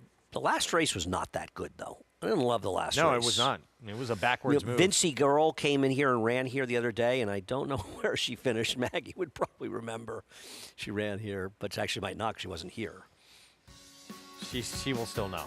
She does. She knows everything. She and Acacia know so much more than you and I. 8-5 favorite on the outside. We'll get you back to Hot Springs when we come back with race 5 awaiting. Bucaro, any day. Book 'em, Dano. Prince of Monaco in between. It's going to get very close. Book 'em, Dano. Any track. 결승선 끝까지 사전 사승. 최고의 꿈, 최고의 꿈, 최고의 꿈. Any surface. And it's Queen Maxima in a one-horse race. She is absolutely brilliant. Queen Maxima. Bucaro, a leading sire of stakes winners on every surface from coast to coast and around the globe. Standing in New York at Iron Horse Stallions.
Back with you on our Friday coverage. Love this shot. Here on Fox Sports 2 as we get set for race 5 at Oaklawn coming up, approaching the 2-minute mark to post on a gorgeous Friday afternoon out in Hot Springs. That is the one to beat. This 12-horse Done Enough coming in from Gulfstream, dropping out of an allowance, $62,000 allowance optional claiming race in for condition 35 claiming. So this is much easier company, but didn't run all that fast last time out. The race prior, though, everyone else is probably looking at finishing behind. Listen, if this horse runs the race 2-back or 3-back, she's an extremely likely winner. Having said that, she doesn't have great form before she was claimed by J.K. Sweezy. And she ran those big races, then she didn't run as well last time out, albeit against better horses. I'm not denying that. And the winner did come from way back, though it's not as though the race fell apart completely. Power squeeze when she broke her maiden? I'm not denying all those things, but then they ship her to Oaklawn to get her claimed for $35,000. So they're hoping to pick up the purse, which is $45,000, so the winner's share is $27,000, get her claimed, and move on, which is fine. It's a long way to go to get her claimed, isn't it? I guess there was no race in 4 at Gulfstream, right? I mean, I guess there wasn't. I don't think that he wanted to, Kent Sweezy, come here, you know? Yeah. I think he's a very good trainer. I think he's a sharp guy. I'm not, it's just you got to read it. I mean, listen, she's the horse to beat, and I understand her at 3-2. These kind of horses, it's just coming into a different track where everybody's been there all year. Maybe it works to your benefit, but maybe it doesn't. Now let's get Mick's take here on Done Enough. Yeah, guys, my biggest problem with Done Enough is the fact that I feel like a lot of speed signed on here. And the 2 races that Done Enough's won is when she was able to lead gate to wire. And I think she's relegated to, I won't say a stalking trip, but I don't see her making the lead here. I think that she'll be, up on the pace, but she hasn't really shown the ability to pass horses. And she also is stakes placed, which always helps a filly or mare's residual value. And yet they're not concerned about losing her for $35,000. So I think there are some questions here at a very short price. The 1-horse Tiffany Twist for our friend and colleague Tom Amos, who is actually here, came up to the set to visit with me. She is a perpetual bad breaker. She just does not leave the gate well, and post 1 does not help horses like this. I was very interested in the 4 at a big price at 10-1 now, Candy Arcade. Steve Asmussen claimed this horse for $12,500 and a confident hike in class up to $35,000. And Steve is not the winningest trainer in North American history by overmatching or not spotting his horses well. So this feels like a very confident hike in class here for Candy Arcade. A horse coming off an extended layoff is the 8, Demi. I like the work pattern, though. I like when you see a steady series of 5 furlong works, and she's had 5 in a row, all well-spaced, not big gaps in those works. Tells me a horse that's healthy coming in and returning at a reduced level. I thought she was very interesting because of that work pattern. Give me those 5 furlongs in a minute and 101 and change all day. Those are the ones that build stamina. So I thought she was very interesting despite the layoff. Tell us hello to Tom when you see him. No, you tell you from you, not from me. Andy's still warring with him. So when I was at Oaklawn with Lafitte, I think in 2019-18, we were there for the Oaklawn Handicap, and we were covering that. We were there, Derby Day, but we didn't cover it. And we ran into Tom literally less than 2 minutes after he had just taken an unbelievably brutal beat, finishing second in the $750,000. That was either $1 million or $750,000 Oaklawn Handicap. Most people, and even ones who've been around the racetrack a long time, be a little upset. Tom just brushed it off like it's just another day. I mean, I was impressed. I said, that was some beat. He goes, yeah, it happened. He just wasn't. I don't know how you do that. I don't know how you do Hard it to either. shut it off. It's tough, but Tom's a pro's pro, no doubt about it, and somebody we've had a great deal of fun working with. Well, yeah. And he usually picks up the check. He does, actually. He's been incredible to all of us here. Yeah, good man. Yeah, that is tough to do, especially as a handicapper. You have tough beat as a handicapper. It's hard to let it go. Yeah, for anybody. I mean, listen, some beats, when you lose and your horse wasn't best, it can be a little frustrating if it's close, but that's the way the game goes. But there are beats you have where you feel you could have won. And this was a very tough beat, if people remember it. Well, Tom with Tiffany Twist on the rail here. Rafael Bejarano still in the mix for the riding title. Will be aboard. On the outside, though, favoritism has not wavered from Done Enough. We will see if, in fact, she is quick enough to get to the front, and if she can win rating, because, as Mig said, she's done most of her running on the front end, especially certainly when she's been successful. Abel Cedillo rides for Kent Sweezy. Set for the 5th. Here's Matt Dinnerman. Position number 10, Esperidion, coming up. And Done Enough to the outside post, your 6-5 favorite, shipping in from Florida for trainer Kent Sweezy. done enough in, and we are ready to go.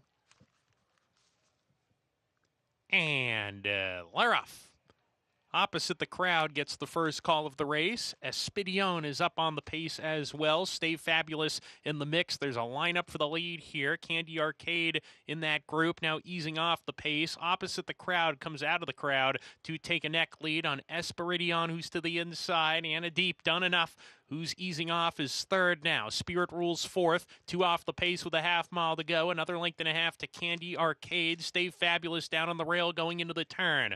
Lighted up Louis shown more rain to get going. In fact, passes Stay Fabulous, who's backpedaling in the wrong direction. Demi, she's 6 lengths off the lead in the Agave Racing colors. Tiffany Twist in the pink colors is deeper, and a gap of 3 to the trailing What's to Do as they come to the top of the lane. Still a contentious battle on the front end, and in the 3 path, Done Enough comes calling for the lead and grabs it narrowly opposite the crowd, sticking to her at the moment. Demi on the grandstand side is reeling in the top pair. Demi and Ramon Vasquez right to the lead with a 16th to go. Tiffany Twist back to the inside. She's claiming second, but Demi's in charge coming to the finish. Demi to win it, well prepared by the Phil Diamato barn off the long layoff. Tiffany Twist was second opposite the crowd, and Lighted Up Louis were next. Demi hadn't raced since March of 2024. Gets this win, but probably best was Tom Amos's filly. Did not break well at all from the inside. Made it very close late. A great hunch bet. It was a great comeback year for Demi Moore with the movie The Substance. Yeah. And now this horse up. How did we not see that beforehand? That's solid handicapping. That is good handicapping. Work we should have done. 6th race at Aqueduct. There's one of 2 for Chad Brown in this upcoming maiden special weight. Let's go downstairs to Maggie. Yeah, Andy, you're really solving the puzzle with that handicapping angle, as we'll take a look here at the Chad Brown duo, 2 of which making their first starts, beginning with the one taking the most money on the inside is Playing Tricks. And look, he's a big, imposing son of Good Magic. And, you know, looking at the pedigree when you do a bit of a dive, it was mainly kind of turf in that first generation, though I will say the second dam, she was a minor stakes winner, sprinting on the main track. Now, this guy has a great walk, really effortlessly overstrides by about 2 hoof prints. So I really appreciate that. He's telling me he's every bit of an athlete. The only thing I'm concerned about is the distance, honestly. But if he's a good horse, he can win at any distance, as they often say. I do feel as though his uncoupled stablemate in here, number 6, Draft Riots, and maybe it is that Warfront influence that he's a bit more of a smaller, shorter coupled type, that he just looks a bit more suited to the sprint, the 6.5 furlongs that he gets here. Now, the dam, she was half to a graded stakes winner going long on the dirt, Song of Spring, but there really isn't that much pedigree to lean on. He does look as though he's well spotted here. He's built downhill. He's got a powerful hind end to him. And of course, both of these Chad Brown horses coming in looking incredibly fit, strong, and well defined. And they have been the utmost professionals in their first start. Brad Cox, he'll send one out for Calumet Farm. That is Tactical Track Star, son of Complexity. There have been 3 winners out of 6 foals to win. But if you go back a generation, the dam is half to multiple graded stakes winner Gone Astray. Now, he is a bigger horse, so wondering if he's going to need a start for fitness and 2, maybe just get this sprint under his belt to see him stretch out further. But I'm intrigued by him based upon what I've seen here in the paddock. One, I kind of want to watch and see what happens first time out, Greg. Maggie, thank you. Post parade coming up. And this is a fascinating race. I agree. The 2 horses that faced 1/900 last time out. I want the 2 to be a good horse, though. In all likelihood, if he is a good horse, he'll be on the turf, because I loved his dam last night. Well, we start with Playing Tricks. So the first of 2 for Chad Brown. This one by Good Magic. Kept a good working company. The second dam is stronger than the first dam. David Donk, debuter Organite. Such a huge turf pedigree for this one. Maybe it's a good sign David's running on the dirt. Tactical Track Star Brad Cox trains. 1 okay foal from the dam, 5 not okay. Not taking any money. He produced a horse named So Sing, who was competitive against Marley's Freedom. The third dam is inside information. One of the great fillies and mares of my lifetime. Protected John Kimmel trainee faced Showcase, who would come back to win the Saratoga Special next start. He's such a big price that I would overlook the idea that Kimmel has bad layoff numbers. To me, this horse is an overlay. New gelding and gets Lasix as well. Gypsy Dreaming, David Duggan, Luis Rivera Jr. I thought tired at the end from chasing the very tough-to-beat, heavily favored winner, and I preferred over the horse that beat her at the wire, Vow of Secrecy. Chad Brown, Draft Riots, this one of the Peter Brandt Silks. Boxer Rebellion. Peter Brandt has very clever names. He does a really good job naming his horses. That's all I have to say with the horse. Chowser, the dam-produced Millionaire Warrant. It was a graded stakes. It's very strange. They run. It's a pedigree that says distance, yet they ran the horse long first time, and now they're sprinting. It almost feels like either this is the wise guy horse of the week, or it's just a horse that's getting a race under his belt to stretch out next time. And Vow of Secrecy, this one a distant second behind 1/900 last start. Linda Rice. He improved last time, and if they're moving up front, this is the guy they may have to all hold off in the stretch. 4 minutes away from this sixth. Coming up, favorite remains playing tricks on the rail. You can play this race, next week's Oaks, the Derby, the rest of the Triple Crown, and everything in between and beyond with Naira Bets. Get that $25 free play, $200 deposit match new customer bonus when you punch in that code at sign up, Derby25, right there at NairaBets.com. Some nice warm up here from this 8, Vow of Secrecy. So back to Gypsy Dreaming. For David Duggan, there's the 5. I think Gypsy Dreaming ran extremely well, really both of the last 2 starts since moving to David's barn. Just got run down by Togadora, who ran a big race to beat him right here, going 7, 6.5 day. And last time out, in my opinion, one of the tougher trips a horse is going to have is to be a speed that's chasing a horse that's just better than you are. So that horse is always going to beat you, but he's also going to tire you out, and I think that's why he lost second to Vow of Secrecy. We'll see. I mean, if there's no other of the firsters have extreme speed, this guy could find himself in front, though I imagine Protected probably shows some speed. I tell you what, though, if he's able to get to the front here and the pace isn't that hot, I don't think they're going to catch Gypsy Dreaming. Let's go down to Maggie.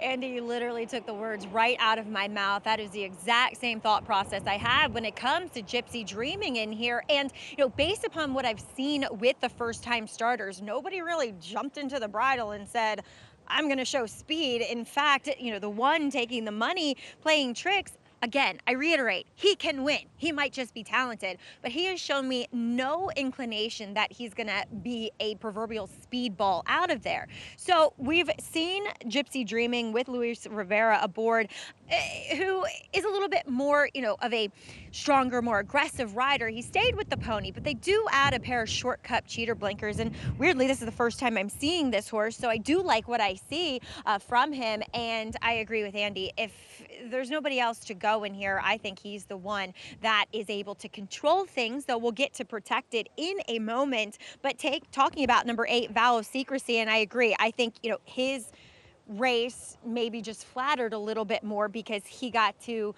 have the more advantageous trip of running into the pace that was already set and therefore tiring out Gypsy Dreaming. Vow of Secrecy, though, looks tremendous.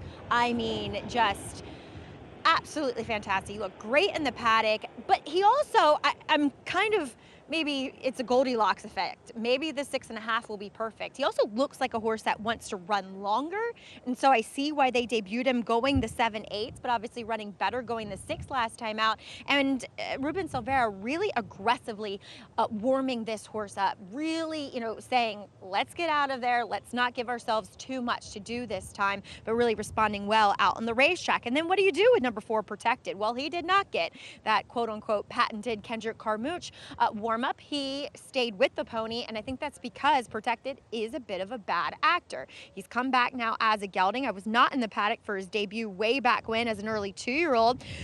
So I don't know how he acted that day, but he did get out of there quickly. He responded to Kendrick's urging, kind of ears going, flicking back and forth, so showing some greenness, but also when he was engaged by some of the other horses finishing, he did respond and held them off for second place honors. He comes in looking fit, and I agree with Andy, that's much too big of a price. Who, you look at what Showcase did, albeit he hasn't run since he came back and won, was that the Saratoga Special, with an 87, correct me if I'm wrong, guys. So he improved vastly with that second time effort. We'll see what he can do here, but for me, it was all about Gypsy Dreaming. Greg? Maggie's right that the winner ran an 87. I think that was a figure that was lower when they first ran the race, and they moved it up after Showcasing ran so well last time. It was one of those ones that was on the fence. Too big a price. Interesting race. Showed early speed. He comes in off the bench. You would think he's going to be very fresh firing out of there. I mean, when they're 12-1, if you like them, you don't worry about trainer stats. But John Kimmel's numbers off long layoffs are not good. But that number's enticing, isn't it? I agree. 8-5, meanwhile, on this first-time starter for Chad Brown. He's got the 6 as well debuting, but this one taking all the attention. Yeah, this one's getting bet, but now has drifted up a bit. I'm going to play against this one. We'll see. He's also got a break from the rail, and that worries me a little bit as well. Obviously, I hope he runs well, but he's not one I want to bet on. And yeah, the 8, and Maggie pointed it out, just looked striking on the racetrack. Vow of Secrecy. It could just be improving, you know. Big move forward, start number 2. We'll see if we get another improvement here, start number 3. If you're against the one and you're right, you're going to get paid. Because this horse is making everybody, some horses maybe a better price than they should be. We'll see. Maybe the one will win off the screen. Interesting maiden race here in the 6 for these 3-year-olds and up. Let's go to Chris Griffin for the call. Tactical Track Star.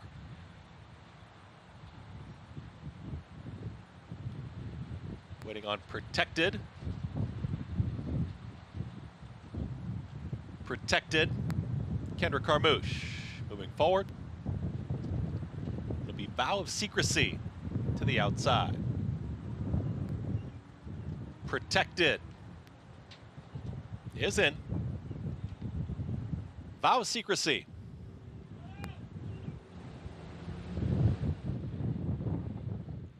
Goes in, all set. And they're off. In between horses, Protected, right out to the front, has the early speed. It's Protected up by a length and a half. Draft Riots moves up on the outside, is now a shared second. As in between horses, here comes Tactical Track Star, and Gypsy Dreaming is in that second grouping as well. Vow of Secrecy is going to be very wide there in the center of the racetrack, as is there with Chowser, as they're going to be mid-pack, and the 2 trailers, Organite and Playing Tricks is the trailer.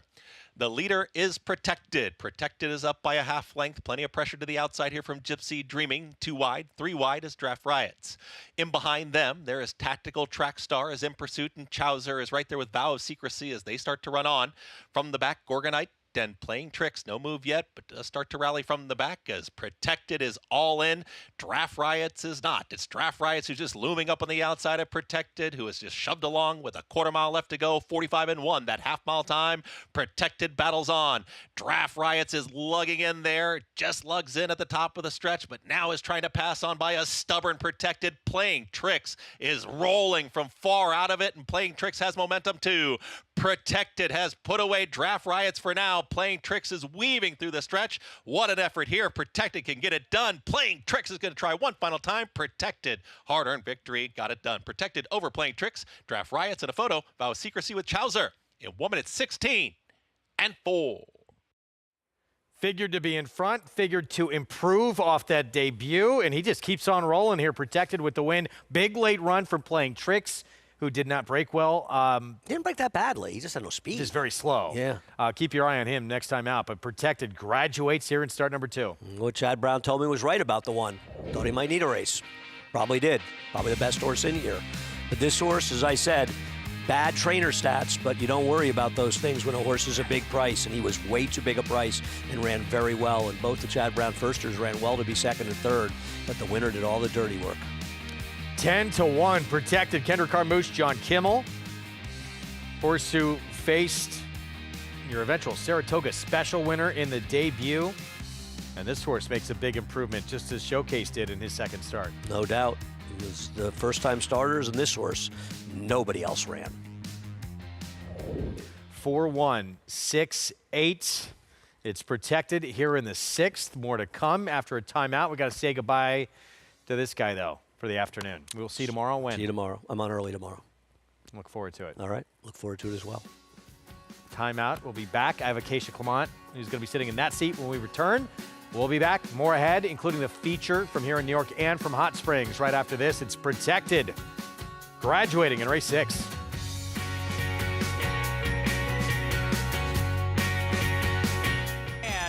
They're off at the Naira Benz Haskell. In the Belmont Stakes at Saratoga. Dornock setting up moderate pace, 3/4 of a length ahead. As the field turns for home.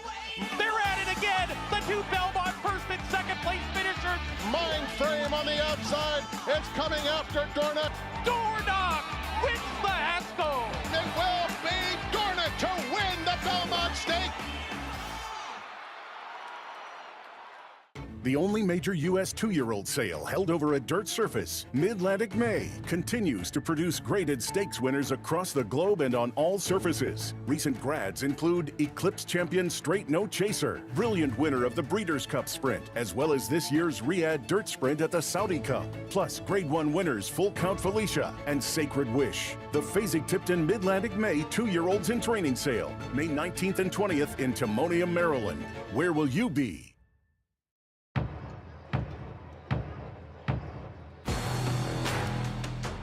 Nothing stood in his way. War of Will won the Preakness. At the line, War of Will. That's a photo for the win. Will then and Vince Chemino take the Jimmy Durante. War of Will, standing at Claiborne Farm.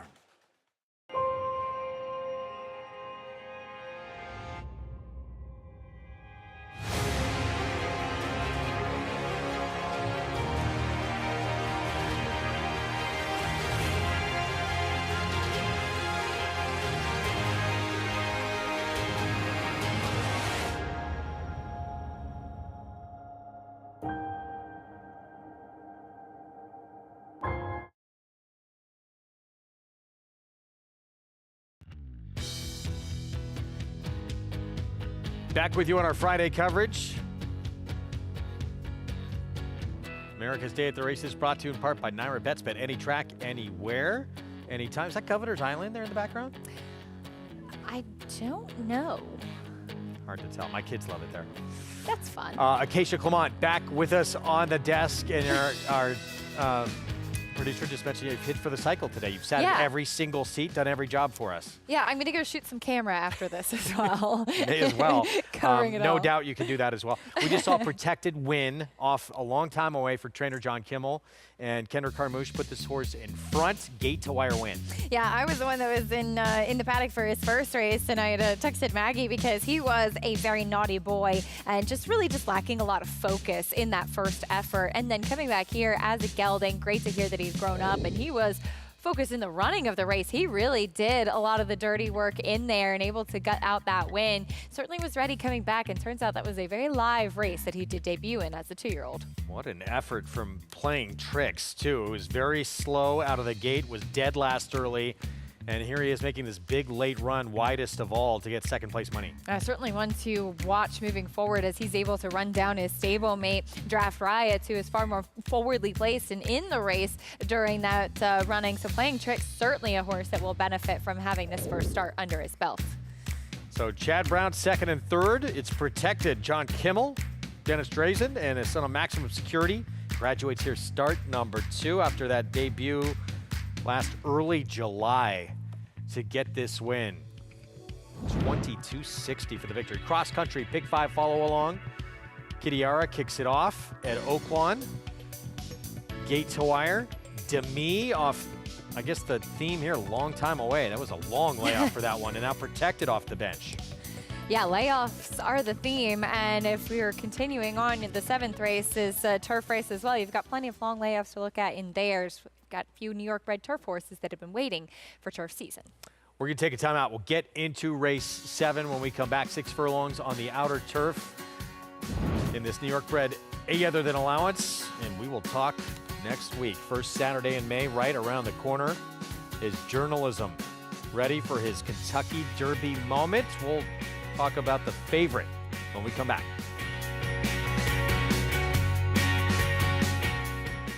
Over 150 years, the Kentucky Derby has stood as the most enduring tradition in American sports. And in our time, one stallion is reshaping its legacy. Back-to-back Derby winners. His first son at stud siring another. A dynasty in motion. A motion that again has forward momentum toward Louisville, with another elite crop of 3-year-olds bearing his genes. Spendthrift Farm, home of Into Mischief.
Back with you on our Friday coverage here on Fox Sports 2. You're watching America's Day at the Races, brought to you in part by Hill and Dale at Alapa.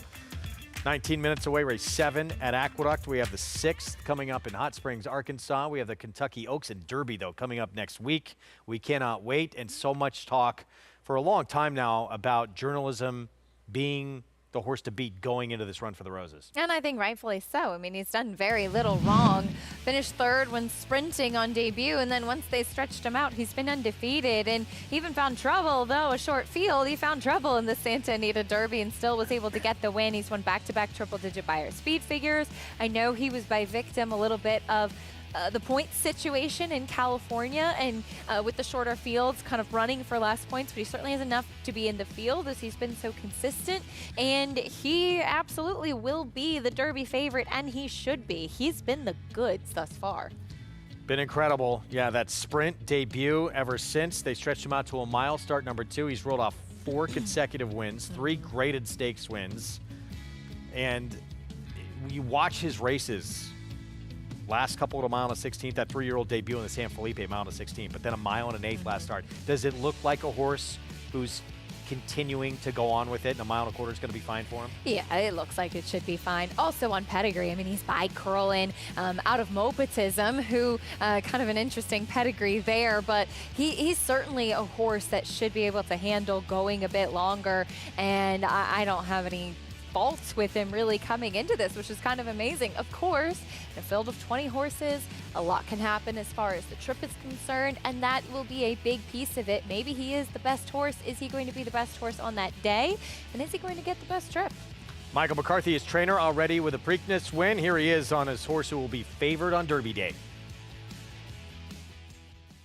There's just something about him. I think when horses really kind of get in a routine and get in a pattern and win and keep winning, I think there's an air of confidence about them. I think they know they're good. His mind is maybe his secret weapon. As you can see, he kind of walked out here like it was no big deal, got onto the racetrack.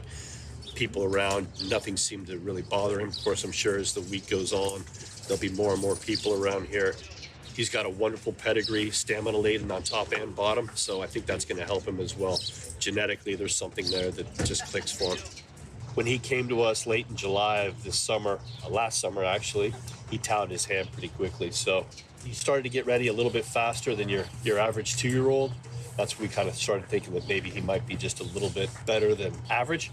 And then obviously after his first start, we stretched him out to 2 turns, and that's kind of when good things really started happening for him. Journalism, look at the resume here, and yet Derby bound as the favorite with that 4-for-5 record, 3 straight graded stakes wins, and as you mentioned, pedigree that makes you think a 1.25 miles is going to be just fine for him. Yeah, absolutely. Of course, being by Curlin, and it's funny kind of hearing that he cost $825,000 as a yearling, so you would imagine that the hopes were always that they were going to be a little bit better than average, but until they actually go out there and show it, just goes to show you don't really know, and he certainly handled this handled this horse. Michael McCarthy has very well. Of course, he won the Preakness a few years back with Rombauer, but looking for that Kentucky Derby win.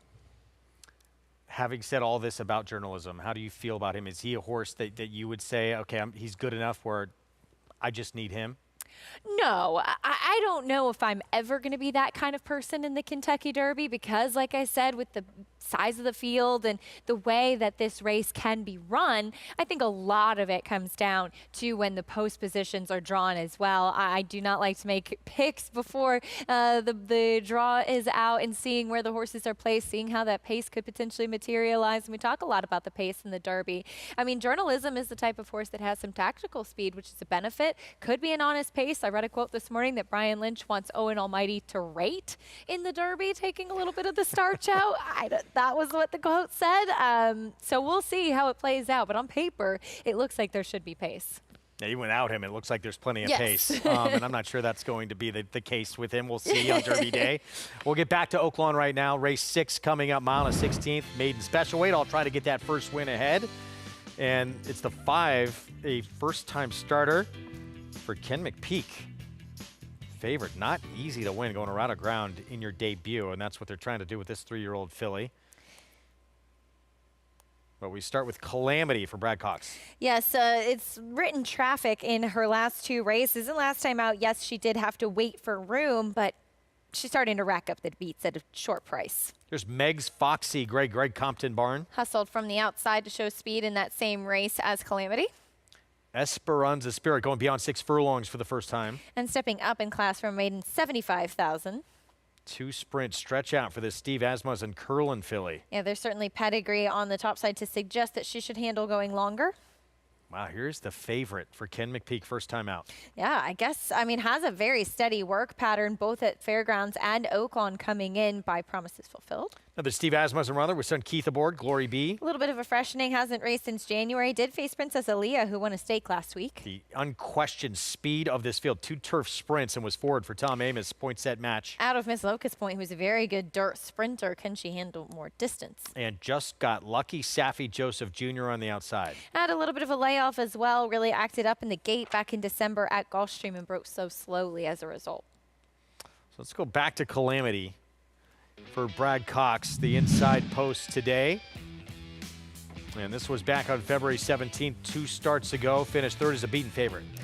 Yes, and as you mentioned, was the beaten favorite last time out as well. And even prior to that, though not favored, had been a short price in a couple of those efforts, both at Oaklawn and Fairgrounds.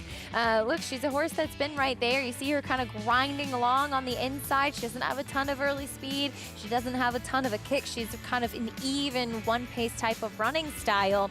And she's run fine. She's run consistently throughout. But with barns like Brad Cox, the more that they are shorter prices and they don't win, it's often a negative as they start to rack up those races. She's now making a 6th start of her career. She needs to take that step forward today, as you would imagine, would have hoped she'd break her maiden a bit earlier than this. Meanwhile, Mig, Steve Asmussen, he's got 2 3-year-old fillies in this spot, including a $1 million daughter of Curlin. Is it time today for Fall Colors to start showing why that purchase price was so much? Yeah, I actually really think that she's going to take a big step forward today on the stretch out. You know, obviously being by Curlin. I would say she was a little revved up here, and I'm going to keep an eye on her as she warms up. I always like when horses act like that. Get a good gallop into them, expel some of that nervous energy, and then give them an opportunity to kind of catch their breath and settle in. But like most of Steve Asmussen's runners, she looks fantastic, making a nice physical impression, and I think the stretch out is going to be key. Well, talk about an elegant, long, rangy filly in the 5, St. Nancy S. The fact that Julian Leperoux comes in here to ride, you know, with Keeneland going on. I love her work pattern, just really, 5 furlong works in a row. They get her where they want, and they kind of back up for that nice maintenance half a mile. She looks very well prepared, very well meant first time out. And then Tom Amos's filly, the 7-point set match. Now, you know, Acacia talked about it. The dam was a very accomplished dirt sprinter. She won the Barbara Fritchie. She was 9 for 20 on dirt racetracks. Earned over $675,000, and now this filly's getting to the dirt for the first time. I like her work pattern on the dirt, particularly going back to February 28th, a minute and change. Most horses that are more turf meant will breeze a really good half a mile, not so much when they start going 5/8 or beyond. So the fact that she has a good 5 furlong drill on the dirt, and then full disclosure, guys, talking with Tom before the race, he said he thought she was going to really, really appreciate getting to the dirt. So a little bit of inside information there. But I thought point set match, she might take these on a merry chase here. I do think she's the speed of the speed. And there's no question about that. Turf sprint speed, greater than dirt sprint speed. She is stretching out on dirt. They're all going to be looking at her for quite a while. We'll see how far she can take them.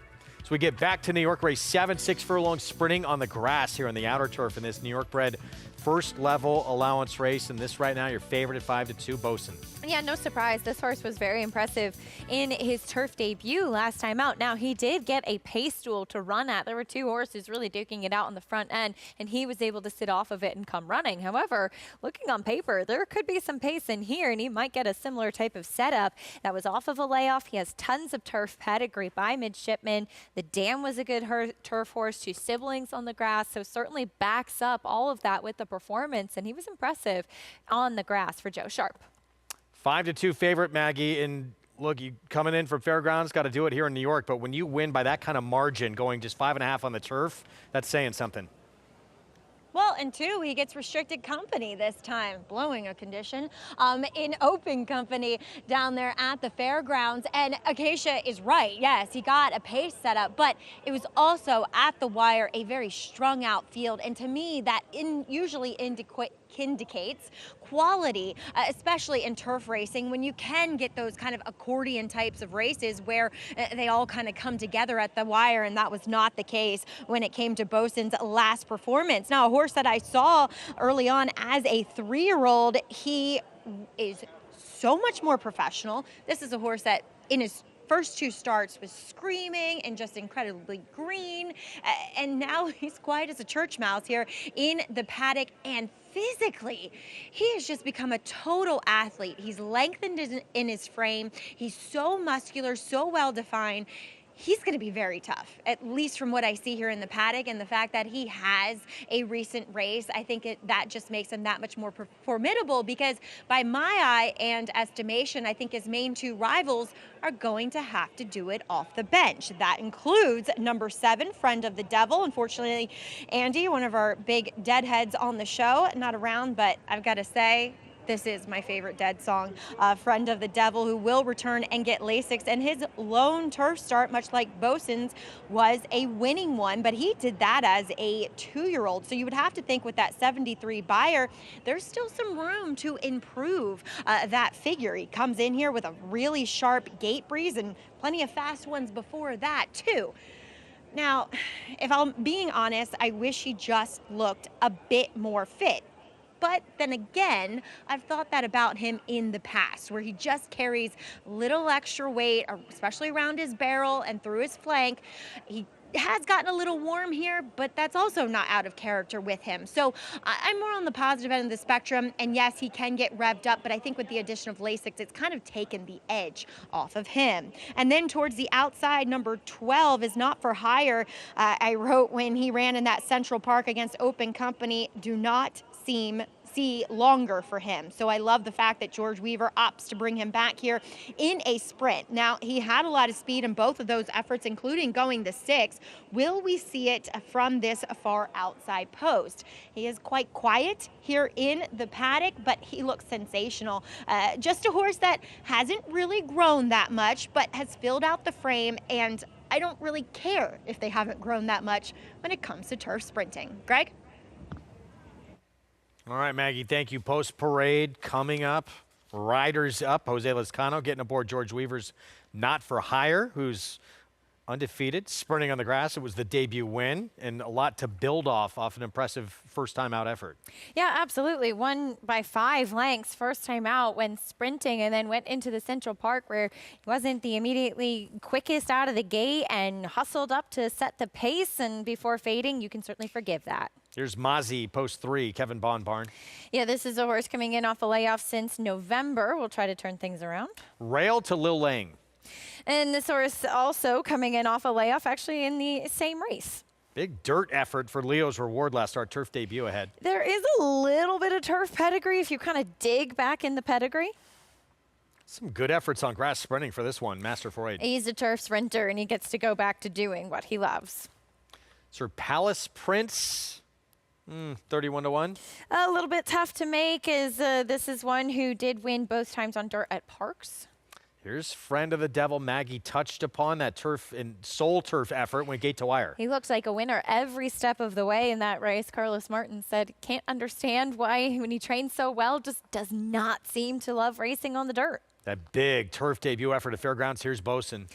Yeah, did win by 4.5 lengths that day, and as Maggie touched on, also does get back to New York Bred Company today. Attorney Wade, he was impressive breaking his maiden on the dirt. Now get on turf for John Kimmel. There's a ton of turf pedigree on this one. He's very interesting. Second dam, multiple group placed on the grass in Europe, and half to a horse that actually won on the grass, though going over hurdles. Mo for the King gets on turf for the first time. Another one with turf pedigree. Dam was a grade 3 winner and 2-time turf winner. There was another sibling who won 3 times on the grass. Here's the aforementioned Not for Hire for George Weaver. And this is a horse that I think we should appreciate getting back to sprinting. He also gets to go back into New York Bred Company. And Noble Huntsman in from the also eligible is way too big a price on this horse, who sprinting on the grass back in October of last year, put out an effort that competes against the best in here. He does, but he is a horse that tends to come from very far off of it and is 1 for 32. Back to Oaklawn. Matt Ditterman with the call. Here's the 6th. Point set match just about in. Now she's in. Into the outside. Just got lucky to round out the field. Just got lucky. Christian Torres for the Safi Joseph Jr. barn.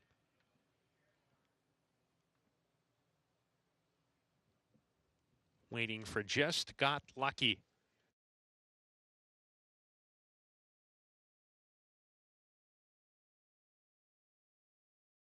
Just Got Lucky, a little bit cantankerous behind the gate. Gonna try to load her again. Just Got Lucky.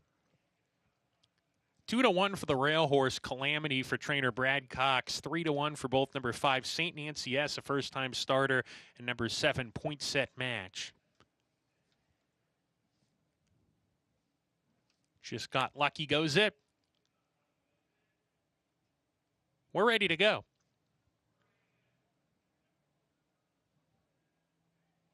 And let her off. Meg's Foxy Gray was slow to go. Esperanza's Spirit, the long shot, broke sharply from post 3. Fall Colors quick. St. Nancy S takes a hold of the bit, and Point Set Match is parked deep as they go into the first turn run. St. Nancy S naturally quick in the first lifetime race. Point Set Match aggressive, wants to go with her, and these two hook up. Point Set Match on the outside, striding forward to take command. So it's Point Set Match as the ears pricked up, opens up a length and a half on St. Nancy S, who's happy to track from second and gets outside into the 2-path to press the front runner. Point Set Match, gap of 3 to Fall Colors in the 3rd position. Another 2 to Just Got Lucky. Then Meg's Foxy Gray, alongside of Esperanza's Spirit and Glory Be, who's 3 deep. Calamity at the back of the field as they head down the back stretch here. It's Point Set Match. Went quickly in the first quarter mile. Bejarano trying to ration her speed in the second quarter and has slowed the pace down successfully. A half length in front of St. Nancy S. Still pressing into the 4-turn run. There's a space of 3. Just Got Lucky in 3rd with Meg's Foxy Gray.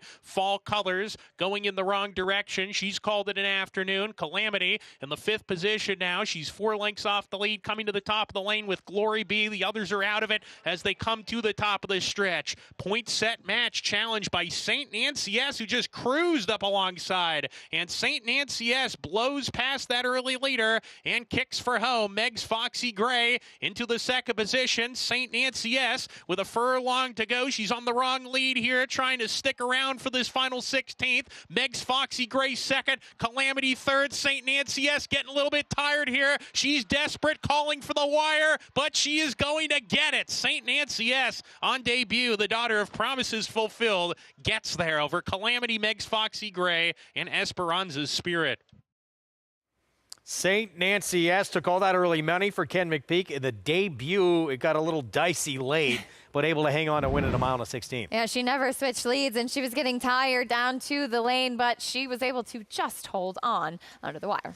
Back to New York. Minute to post in this turf sprint here in race 7. And the favorite, Bosun, off that impressive 4-year-old debut off almost a year away.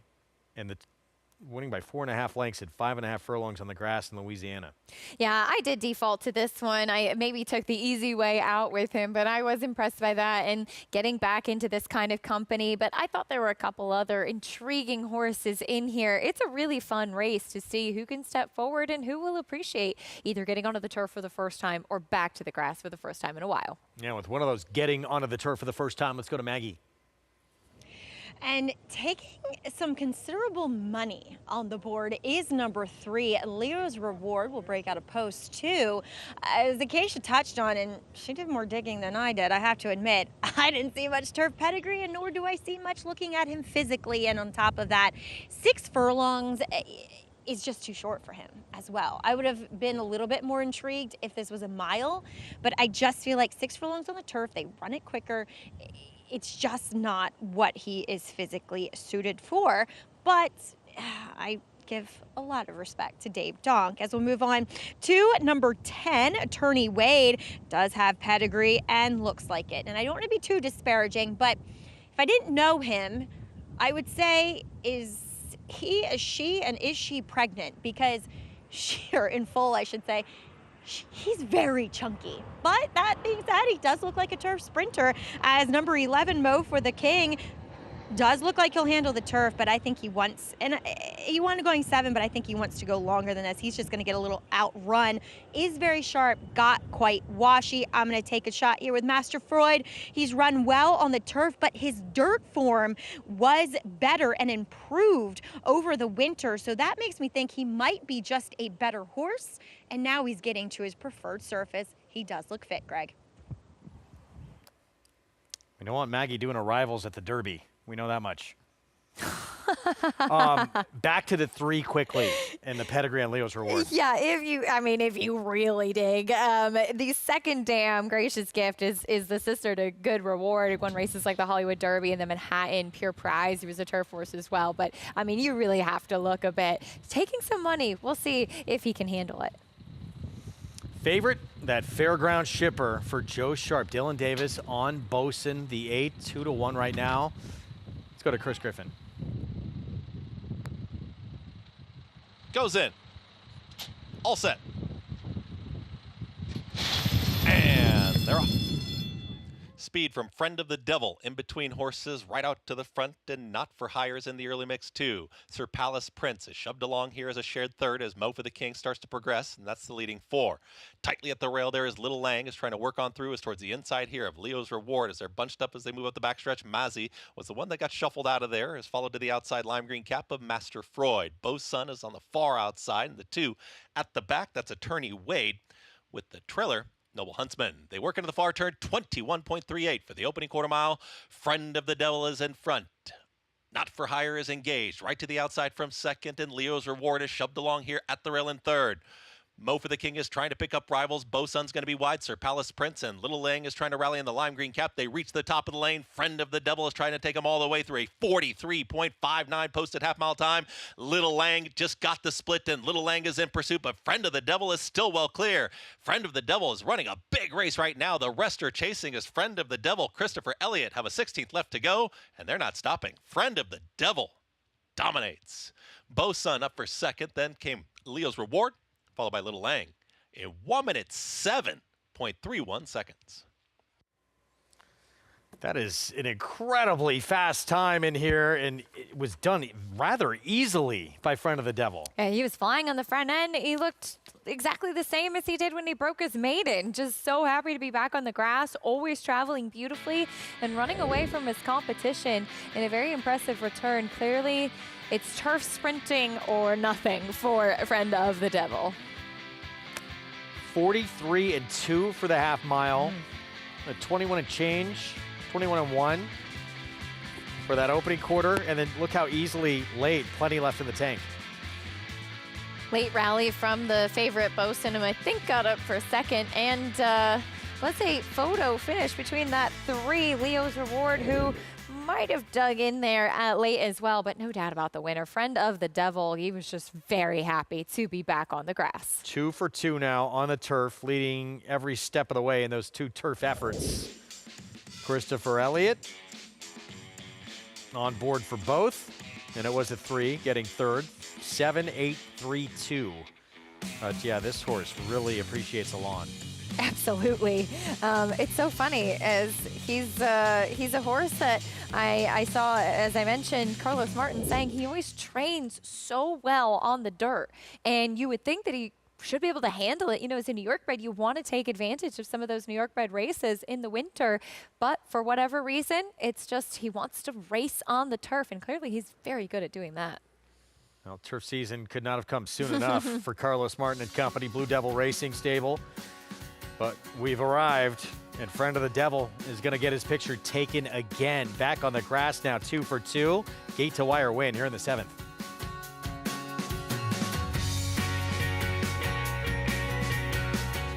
Connect, a Grade 1 winning millionaire, making his mark as a sire.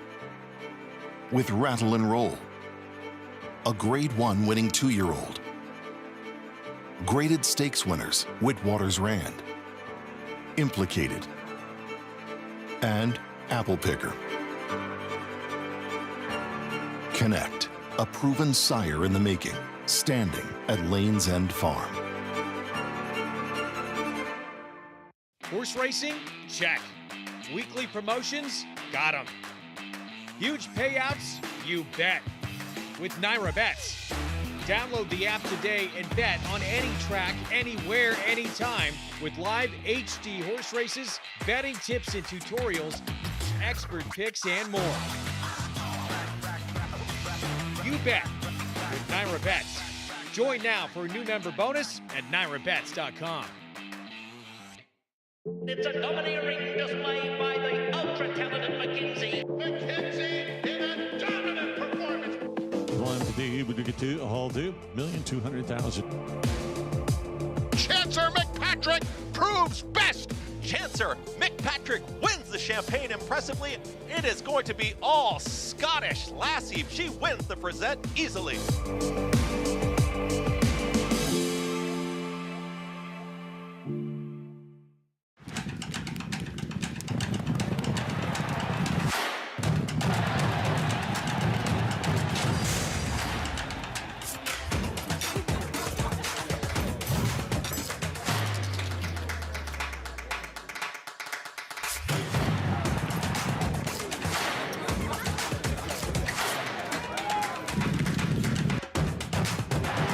This is my Oaklawn.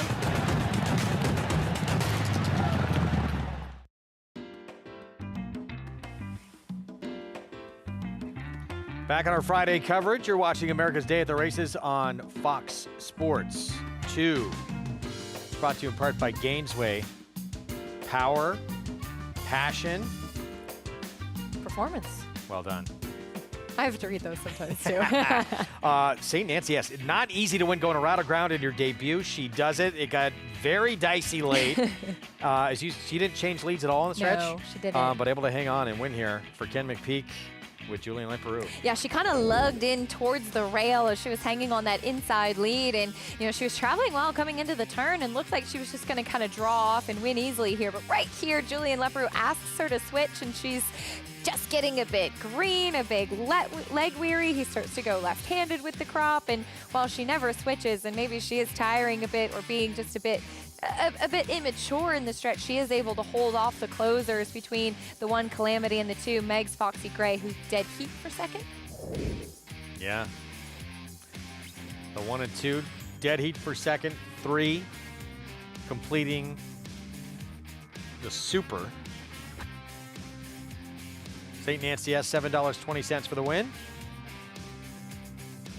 Back to New York, front of the Devil. Great to see the green again for this one. Tried the lawn, 2 starts back, took the blinkers off that day, went gate to wire, led every step of the way, and does that again this afternoon off the bench for the 3-year-old debut. And a called by Honest Mischief, who waited, put to the bench after another disappointing performance on the dirt last time out, comes back and is now 2 for 2 on the grass. Very fast time, and he was traveling beautifully throughout, much like he was in that 2-year-old maiden score when sprinting on the grass. Certainly a horse that's taken a step forward and is going to be a force in the division for turf sprinters. So Carlos Martin with a talented turf sprinter here. 3-year-old debut, winning one, undefeated now. 2 for 2 on the lawn. And these are, I know we're just, day 3 into turf racing? These are very fast fractions we've seen. Absolutely. 43 and change for the half. Cross country, pick 5. Ends there with Friend of the Devil. And there you see that payout, large, $12,866. Yeah, that is pretty impressive. Well done on you if you had it. Some tough races both here and at Oaklawn. Protected ended up going off a very big price in that maiden race in the last race 6. Well done if you were able to put that together. We're going to take a timeout. We'll be back. Look ahead at some weekend action on the lawn as well. We have the Tepin winner coming back for Graham Motion in the Memories of Silver, taking on a couple from the Chad Brown barn. Stay with us. We'll be back.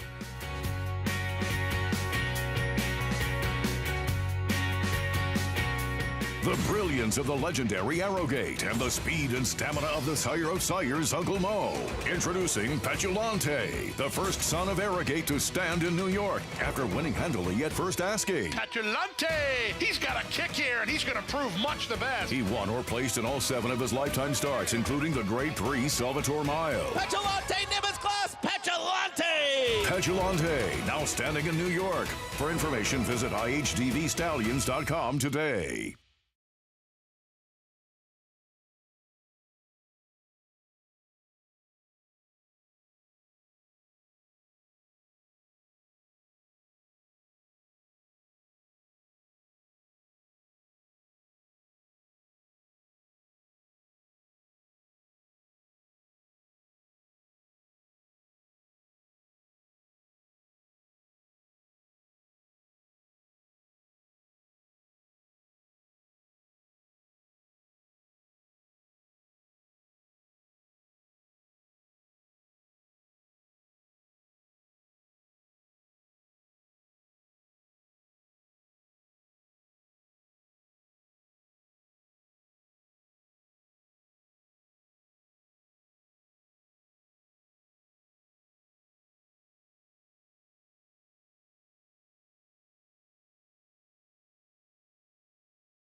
Back with you on our Friday coverage. You're watching America's Day at the Races on Fox Sports 2.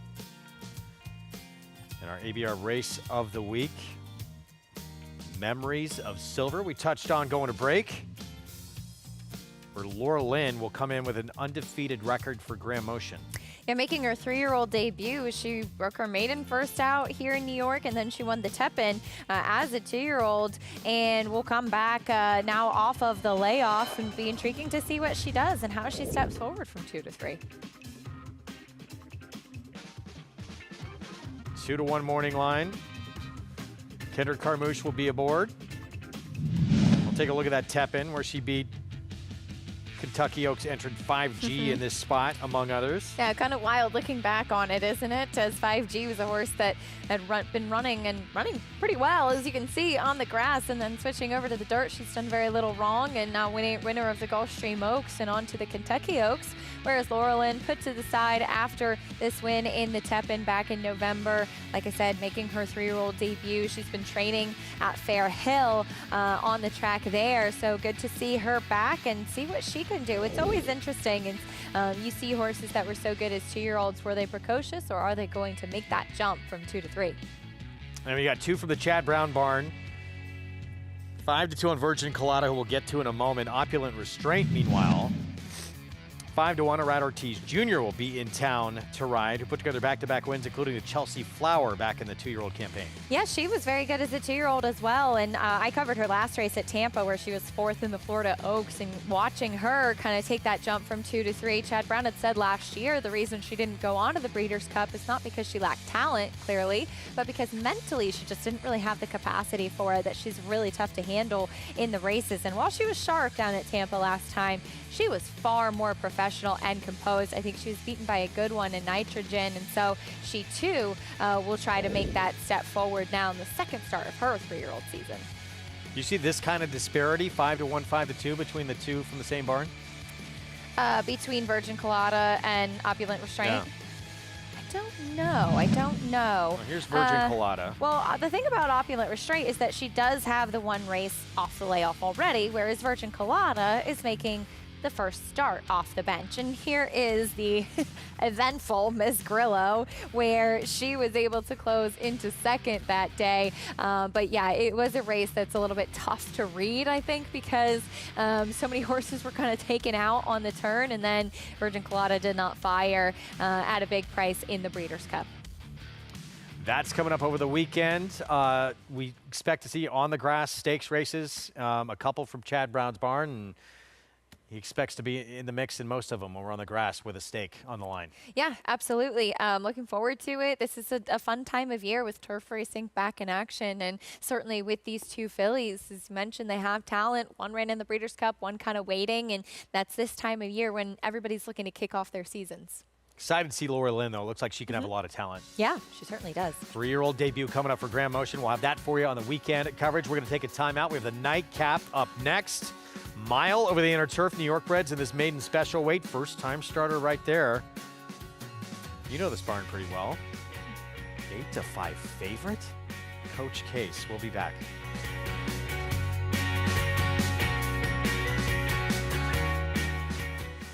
Get into the game with Bond Racing Stable. When you partner with Bond Racing Stable, the Bond team does all the work and you enjoy the experience. As a partner, you can watch morning workouts, come to the paddock for saddling, and cheer your horse down the stretch. Bond Racing Stable offers more than 30 New York bred weanlings, yearlings, and 2-year-olds in a partnership program that gets you to the winner's circle. Whether on your own or with friends and family, make Bond Racing Stable your racing partners.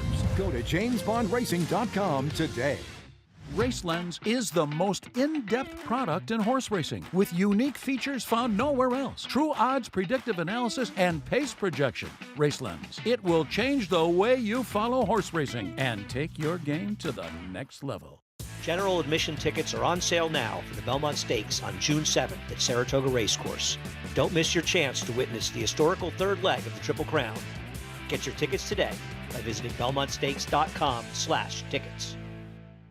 These New York bred foals represent many sires: War Dancer, Salamini, Honest Mischief, Central Banker. But they all have one thing in common: Starting in 2026, they'll be running for the same purse money as Open Company 2-year-olds at NYRA tracks. That's nearly 20% more than they run for now. Learn more about it at nybreds.com. Racetrack Television Network brings you every race, from every track, on every screen, every day.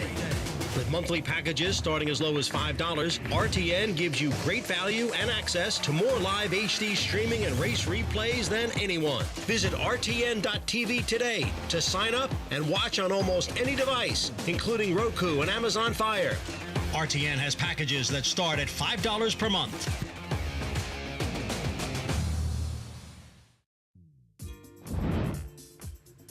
Back with you as we get set for the nightcap here on our Friday card in New York. And there is this first-time starter for the Christophe Clement Barn Coach Case. This very short price at 8-5 for the debut coming up. Dylan Davis will ride. Let's go downstairs to Maggie. And we'll start by talking about number 5 in here, one of 2 for Christophe Clement making their debuts. And Coach Case is a son of Slumber. Now, the dam, she was a little bit better on the dirt, but this is her first full. And he does look incredibly well prepared down here in the paddock, just really well muscled overall. And as he has been preparing for this in South Florida, well, it shows that he has that Florida tan, as Meg likes to say, because his coat is just so rich and hydrated. And while I would have said, you know, looking at him, maybe I would have preferred shorter, sometimes, you know, with that, wow, that plane is so low. Hey, Amazon, got any packages for me? Jeez Louise. That Amazon plane was really, really close to the paddock. Anyway, I'm sure they do have packages for me now that I think about it.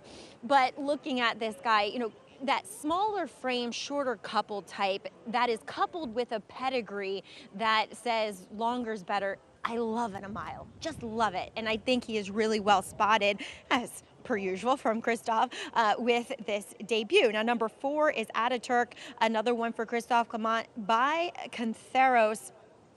Looking at the dam, she was better on the dirt, but the half-sibling was a 5-time winner, albeit 3 of those coming over the jumps on the turf. And if you go back, the dam's a half to a stakes-winning turf horse as well. So plenty of pedigree for this runner here. Has a little bit more size than his uncoupled stablemate, but really both of these horses really making favorable impressions in their debut. I mean, if I had my druthers, I'd say that Aqueduct might win a little bit more ground, possibly, but he does have that Cantheros on top, which he can produce a horse that is quite handy and does possess speed. So all things good for them. And then checking in with another first-time starter, and I told my husband, Tom Morley, I wouldn't talk about number 11, Hello Newman, but I said I have to, Tom, because it's one of the greatest lines from Seinfeld. Hello, Newman. But anyway, I just had to do it. Talking about pedigrees, this guy has a big one, honestly, when it comes to New York breds. He's a half to Absolutely and Lightman, both of which multiple stakes-winning New York breds, but they did it sprinting on the dirt. So complete opposite here. And I said, Tom, what are you doing with this horse? Why are you running him here? And he said, just look at him, Maggie. So I did, and I said, you know what, you're right. He does look like a horse that wants to run long on the turf. And for Tom, does look incredibly fit. Do I think he needs to maybe strengthen up a little bit, especially behind? Yes, and it's not a very advantageous post. Greg? 14-1 on that first-time starter, so we'll see what he can produce in the debut coming up. We'll get back to this race in a moment. To the final race we're going to bring you from Oaklawn. Race 7 here, 6-furlong sprint, Arkansas bred, 20 maiden claiming runners. So this race can be very difficult to handicap. 11 horse, Arky bred, maiden claiming. Throw a pin. Blinkers on Sweet Baby D. Yeah, one that does tend to come from very far off of it. Maybe we'll show a bit more speed. Aunt Dixie just was 3rd against Open Maiden 20 on a wet track. And one that has shown speed, at least, I thought ran pretty well last time out at this level. Honduras Passion is becoming a professional maiden. Yes, may have start number 20 be the winning one. Palmia's Best, big price, over 13. Big price for a reason. It's not shown much as of yet. Only hit the board once. Excuses for the 5 the last couple of tries. Yes, has had some trouble in the last couple, I think in large part because she tends to come from very far off of it. Little ragdoll going to put blinkers on, needs something to change things. Let's see if that can help her turn things around. Meritude, deserving favorite probably, blinkers on. Another one with blinkers on, did come wide in closing, but finished a good third, good second on debut. Lasik, start number 2 for Called Darla. He's getting a little bit of a drop in class as well. Faced a bit tougher last time out. Shirley, the one, was 35-1 first time out. Did show a little bit of early speed. I think at a long shot, you could make a bit of a case for this one, second time out. 10, interesting. Did get bet a little bit in the debut and lost the rider. Right. You kind of have to treat this one like a first-time starter. Hopefully we'll be a bit smoother today. Major player here with the last 2 efforts from Air Castle. Absolutely. It was run some races that would certainly be fast enough to crush this field. And Queen Wilhelmina with Manny Escobar outside. 4th last time out at this level. Another one that's kind of been knocking on the door at a variety of distances. All right, we'll return to that race in a moment. 3 minutes away from the start of that 7th. Back to New York. And this Coach Case still favored for the Clement Barnes. Got that other first-time starter next door as well, Ataturk. But the one with experience, Vitalize, who is getting back on the grass for the first time in a while for David Donk. Very interesting, too, but we'll get to that one. We start with G5, Michelle Nevin. Second-time starter, did show a little bit of early speed and faded on debut, but faced some decent company with a couple of next-out winners, and George Briggs did face stakes company after that. Yeah, gets Lasix, a lot to like with that one horse. Here's Home Invasion, Chuck Lawrence. And this is a horse who has a bit of turf pedigree as well. While a sibling never won on it, did run an 82 Beyer speed figure on the grass at a big, big price. Coco Sun next door. One that's by Disco Partner, certainly top turf sprinter. There's some influence. Dam was 0 for 4 on the grass, though. Disco Partner I loved, but yet to have a winner routing on the grass. We'll see if that can change here coming up. Here are the Clement runners. Ataturk, the 4, Kendra Carmouche. And as Maggie touched on, there's plenty of turf pedigree on this one, who with Cantharos, you think often turf sprint should add a little bit of speed on the top side as well. Wow, that's a lot of money on Coach Case. First out and stablemate of Ataturk. Yes, by Slumber, homebred for Saul Cuman's Head of Plains Partners, a horse that has been working on the turf down at Payson Park in Florida. Free dance, Ray Handel trains. Getting on the turf for the first time, there was one sibling that won on the grass as he does step back up from Maiden Claiming Company. Here's Vitalize, so definitely some things to like with those turf efforts for David Donk. That turf effort back in October, I think, was a very strong one. This is a horse I've always thought looks like a horse that wants to go long on the grass. Intrigued by this one a little bit. There's pedigree here with Alan Turing. There's actually a lot of pedigrees after Maximova, who was multiple graded stakes place, but going very long, like 1.5 miles, and that's what the second dam was as well. Yeah, 4-time winner on the turf, Maximova. Testimonial, Ray Handel, blinkers on, Lasix. I thought a little intriguing. There's a lot of turf pedigree on this one too, but going longer, and just looked like he got run off his feet first time out. Comes back, more distance, blinkers on. Here's Hello Newman, Tom Morley Barn. As Maggie touched on with Absolutely, who's very good, Light Man. There's no turf winners on the bottom side. Does have Looking at Lucky, though, and Freud. So a little bit there to suggest he should handle it. We'll see if he can build off of this effort. Katie Davis on Kiss Me, Hold Me, Thrill Me. By Salamini, but not a ton of pedigree on the bottom side to suggest turf in the immediate female family. And Powered by Cole, first 3 starts did come on the grass. We'll see if this one can improve. Absolutely. I always thought does look like a turf horse. Did run 9 furlongs in the dirt last time out, so maybe getting back to the preferred surface today. 3 minutes to post. Nightcap, New York. Let's go back to Oaklawn. They're set to load here momentarily for the state bred 20 maiden claiming 6 furlong sprint. Let's go to Mig. Yeah, and one thing, you know, they're not lacking for entries in these Arkansas-bred maiden claimers. And I was very interested in the 2 Aunt Dixie because doesn't she play out to be the main speed here? I don't think she's going to have to work that hard to get it either. And being in front with maiden claimers is a good position to be in. You're the one throwing dirt back at the other horses, maybe more discouraging. I think 6-1 is very generous is what you're getting right now for Aunt Dixie. Trained by Steve Hobby, just a terrific horseman, old school trainer, somebody I have an utmost respect for. The 10 Campout, made the debut for Short Leaf Stable, Jaded Anthony, John Ortiz, and stumbled at the break. So basically it was a non-start, but this horse did take some money, and I have to say, a very attractive daughter of Daredevil, this homebred for John Ed Anthony. And then right outside of it, a horse that makes a lot of sense is another John Ed Anthony, Short Leaf Stable, I should say, bred Air Castle for John Prather, who has his filly looking as good as a filly can look. She run consistently good enough races to win. She's more of a closing type, and she did run down Aunt Dixie last time for second, but I think Aunt Dixie might get a little easier time of it on the lead here. But those are the three that kind of really caught my eye and stood out from a physical appearance that also kind of matched up and made some sense on paper as well. You know, looking at the past performances, I mean, Mig might be right. Aunt Dixie maybe just alone in front, but I guess the question mark is the 10. I mean, we don't know if that one has speed or not because we didn't get to see what she could do on seating the jockey basically when the gates open. Yes, it was very early on, and she was drawn towards the outside. Unfortunately, has an more outside post again today, but certainly one that you could imagine for Johnny Ortiz. I'm sure he's schooled this filly plenty of times, and hopefully things go a bit smoother today. Favorite, though, it's Meritude. Blinkers on for start number 3, 2 in-the-money finishes.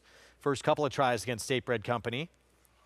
See if third time's the charm for Tom Swearingen. And see if those blinkers can help her to get into the race a little bit more, because she's come running and she's finished well. Maybe just giving herself a bit too much to do.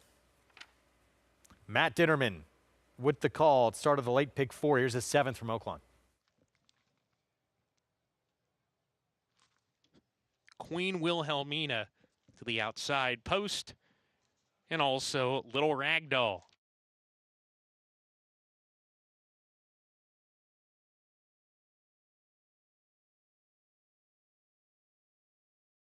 Little Ragdoll goes in. One of the runners stirred up in the gate. Shirley the one was restless. Isaac Castillo hopped off. Now he's back aboard to the outside. Queen Wilhelmina rounds out the group. We're ready to go. And Laroff. Little bit of a tardy break from Sweet Baby D from the inside post. Southern Spite had no problems, is out on the lead with Aunt Dixie. These two together. Meritude not far off, moving up, in fact, 3 across the track. Down the backstretch run here. Southern Spite now easing off the top 3 who go at it here. Air Castle, Meritude, and Aunt Dixie to the inside. Southern Spite retreats to 4th. Camp out joining her as they go into the far turn run. There's a gap of 2 to Little Ragdoll and also Queen Wilhelmina. They're within 3 lengths of the lead. Another 3 lengths back to Shirley the one. She's sent along already. Palmilla's Bet losing position. Honduras Passion well out of it with Call Darla as they round the far turn. Air Castle, the leader, coming to the top of the lane. A length in front of Southern Spite in second. Meritude third, losing position a bit. Then comes Camp out in 4th, trying to get into it. She's 5 lengths behind, but she backpedals as they come down the lane here, and Southern Spite just blew past Air Castle. Southern Spite at 11-1, kicking away, and at the moment there are no dangers in sight here. Southern Spite with a 16th to go, turning on the afterburners. And for the Danny Caldwell Ingrid Mason connection, Southern Spite scores by about 5. Air Castle second, Honduras Passion third, Queen Wilhelmina was 4th. Oh, this is the one we had pointed out had trouble each of the last couple of starts. Third off a long time away and wins at a price at 11-1. And something I didn't really kind of clock as we were looking through, because she was racing for maiden 20, but she's back in against Arkansas breds today, and that seemed to help as well. Back to New York, final race on this Friday card. 7-5 favorite. Coach Case, your final thoughts here on this one? Yeah, did get a chance to hear from Saul Cumin, who bred this horse, Coach Case, his son Jackson's lacrosse coach. Okay. So that's the name. And this is a horse in his last couple works down at Payson Park has been the lead for multiple Grade 1 winner Carson's Run. Obviously not as seasoned as that one, but he's coming back next week in the Fort Marcy. Looking forward to seeing him back, and he's done everything right thus far. See if he can win first time out. Here's the 6-5 favorite in this 2-turn mile to close out this Friday action here on Fox Sports 2. The stablemate, what do you think with Ataturk? Ataturk, I am not familiar with, but he's a horse that has plenty of pedigree to say that this is a good spot for him to start. And look, you can make a case for both of these horses if they're ready to roll at first asking. There's Free Dance stepping in. Romero Mirage, the eight, I should say, Vitalize here. Back on the grass. That effort back in October was very strong. Going a mile on the grass. And if he can return to that, maybe he could pose a threat if this first-time starter's the goods for Christophe Clement. Let's go with the 8th upstairs to Chris Griffin for the call. Coco's son, Elvis Gonzalez, just climbed off, back aboard. Powered by Cole, last to load. And in. All set. And they're off. Squeeze at the start. Aqueduct is going to be the early trailer. G5 has early speed from the far outside. There's Powered by Cole. Powered by Cole is now going to take command. We'll lead him into that first turn. It's Powered by Cole from a far outside draw. Gets over to the rail and now takes the field into the turn. Lineup of 4 in behind the leader at the rail. There comes G5 in the 2-path. That's Hello Newman is cornering, trying to get out. Now moving forward here from the far outside, there's Kiss Me, Hold Me, Thrill Me as there with Alan Turing. That's the leading quartet now. Is back to 5th is Hello Newman. Vitalize has moved to the outside of that rival in 6th. At the rail comes Coach Case, who's in 7th. Then behind them comes Home Invasion, is right there in tandem with Free Dance. Lineup of 3 at the back. That's Aqueduct with the 2 trailers, Tis Timonial and Coco Sun. Tightly bunched up front, 24 seconds flat for the opening quarter mile. Powered by Cole is the leader, is a neck in front. Alan Turing under a tight hold here through a 49-second flat half-mile time, wants to go, and these two will take him into the far turn. At the rail is G5. Manny Franco looking for a spot, and here comes a run from Vitalize, is ready to pounce on the leaders too. Kiss Me, Hold Me, Thrill Me. In between horses, Lime Green Cap. Hello Newman is trying to launch a rally. Coach Case is patiently ridden right now. Dylan Davis looking for a seam as they reach the top of the lane. Alan Turing is in front, and Alan Turing is trying to sprint away at 49-1. Alan Turing is now drifting out here through the lane, but Alan Turing seems to have plenty of horse here with inside the final furlong. Here's Coach Case is now unleashed but running out of time. Inside the final 16th, Alan Turing will win the finale. Alan Turing over Coach Case, then came Vitalize, and Hello Newman in 1 minute 38 seconds flat. Cracks the code here in this finale at 49-1. Unreal. Alan Turing talked about all that pedigree with his horse. First time on the lawn for start number 2. Should never have been this price. No, and well done. I got what you said there. As Alan Turing, a great name by Omaha Beach, and started sprinting on the dirt, which nothing about this pedigree said that he wanted to do. And he got the jump on Coach Case. Coach Case finished strongly, but just was kind of stuck behind a wall of horses and took a little bit of time to get going, whereas Alan Turing was already home free by that point. As mentioned, there's a lot of pedigree on the bottom side to suggest 1.5 miles on the turf would be well within his wheelhouse, and getting to go long seemed to fit him very well. 9, 5, 8, 11, 49-1 closeout to this card here in New York. And I would have to say, we got a carryover, yes? Checking right now. Whoa. Yeah, we do. There were actually a couple that were live, but yeah, that one certainly has resulted in a carryover into Saturday in the Pick 6. Omar Hernandez Moreno for Pat Quick, Gallagher stud. What an ending to this card. Sometimes, too, you look at horses that are just, I mean, that was beyond the price this horse should have been. Take second looks at horses like that, and with that pedigree, comes through and gets the job done. Yeah, we touched on the pedigree in the post parade. He certainly had plenty of it to handle the grass. I don't know if we were quite expecting that kind of performance from him running away from his competition there. What an ending to things. Wow. We are back with you tomorrow, 1 Eastern start time on our Fox Sports coverage. Check your local listings. I believe we're Fox Sports 2. We will see you then. Stakes action on the lawn coming up tomorrow and on Sunday with St. Nancy S. First time out. Ken McPeak didn't switch leads, but still able to hang on and get that victory in the debut, going around ground. Meanwhile, here in New York, no doubt about it, this one loves sprinting on the lawn. Friend of the Devil has led every step of the way in 2 turf sprints and is now undefeated in those 2 tries on the grass. We'll be back with you again tomorrow, 1 Eastern start time. We'll see you then.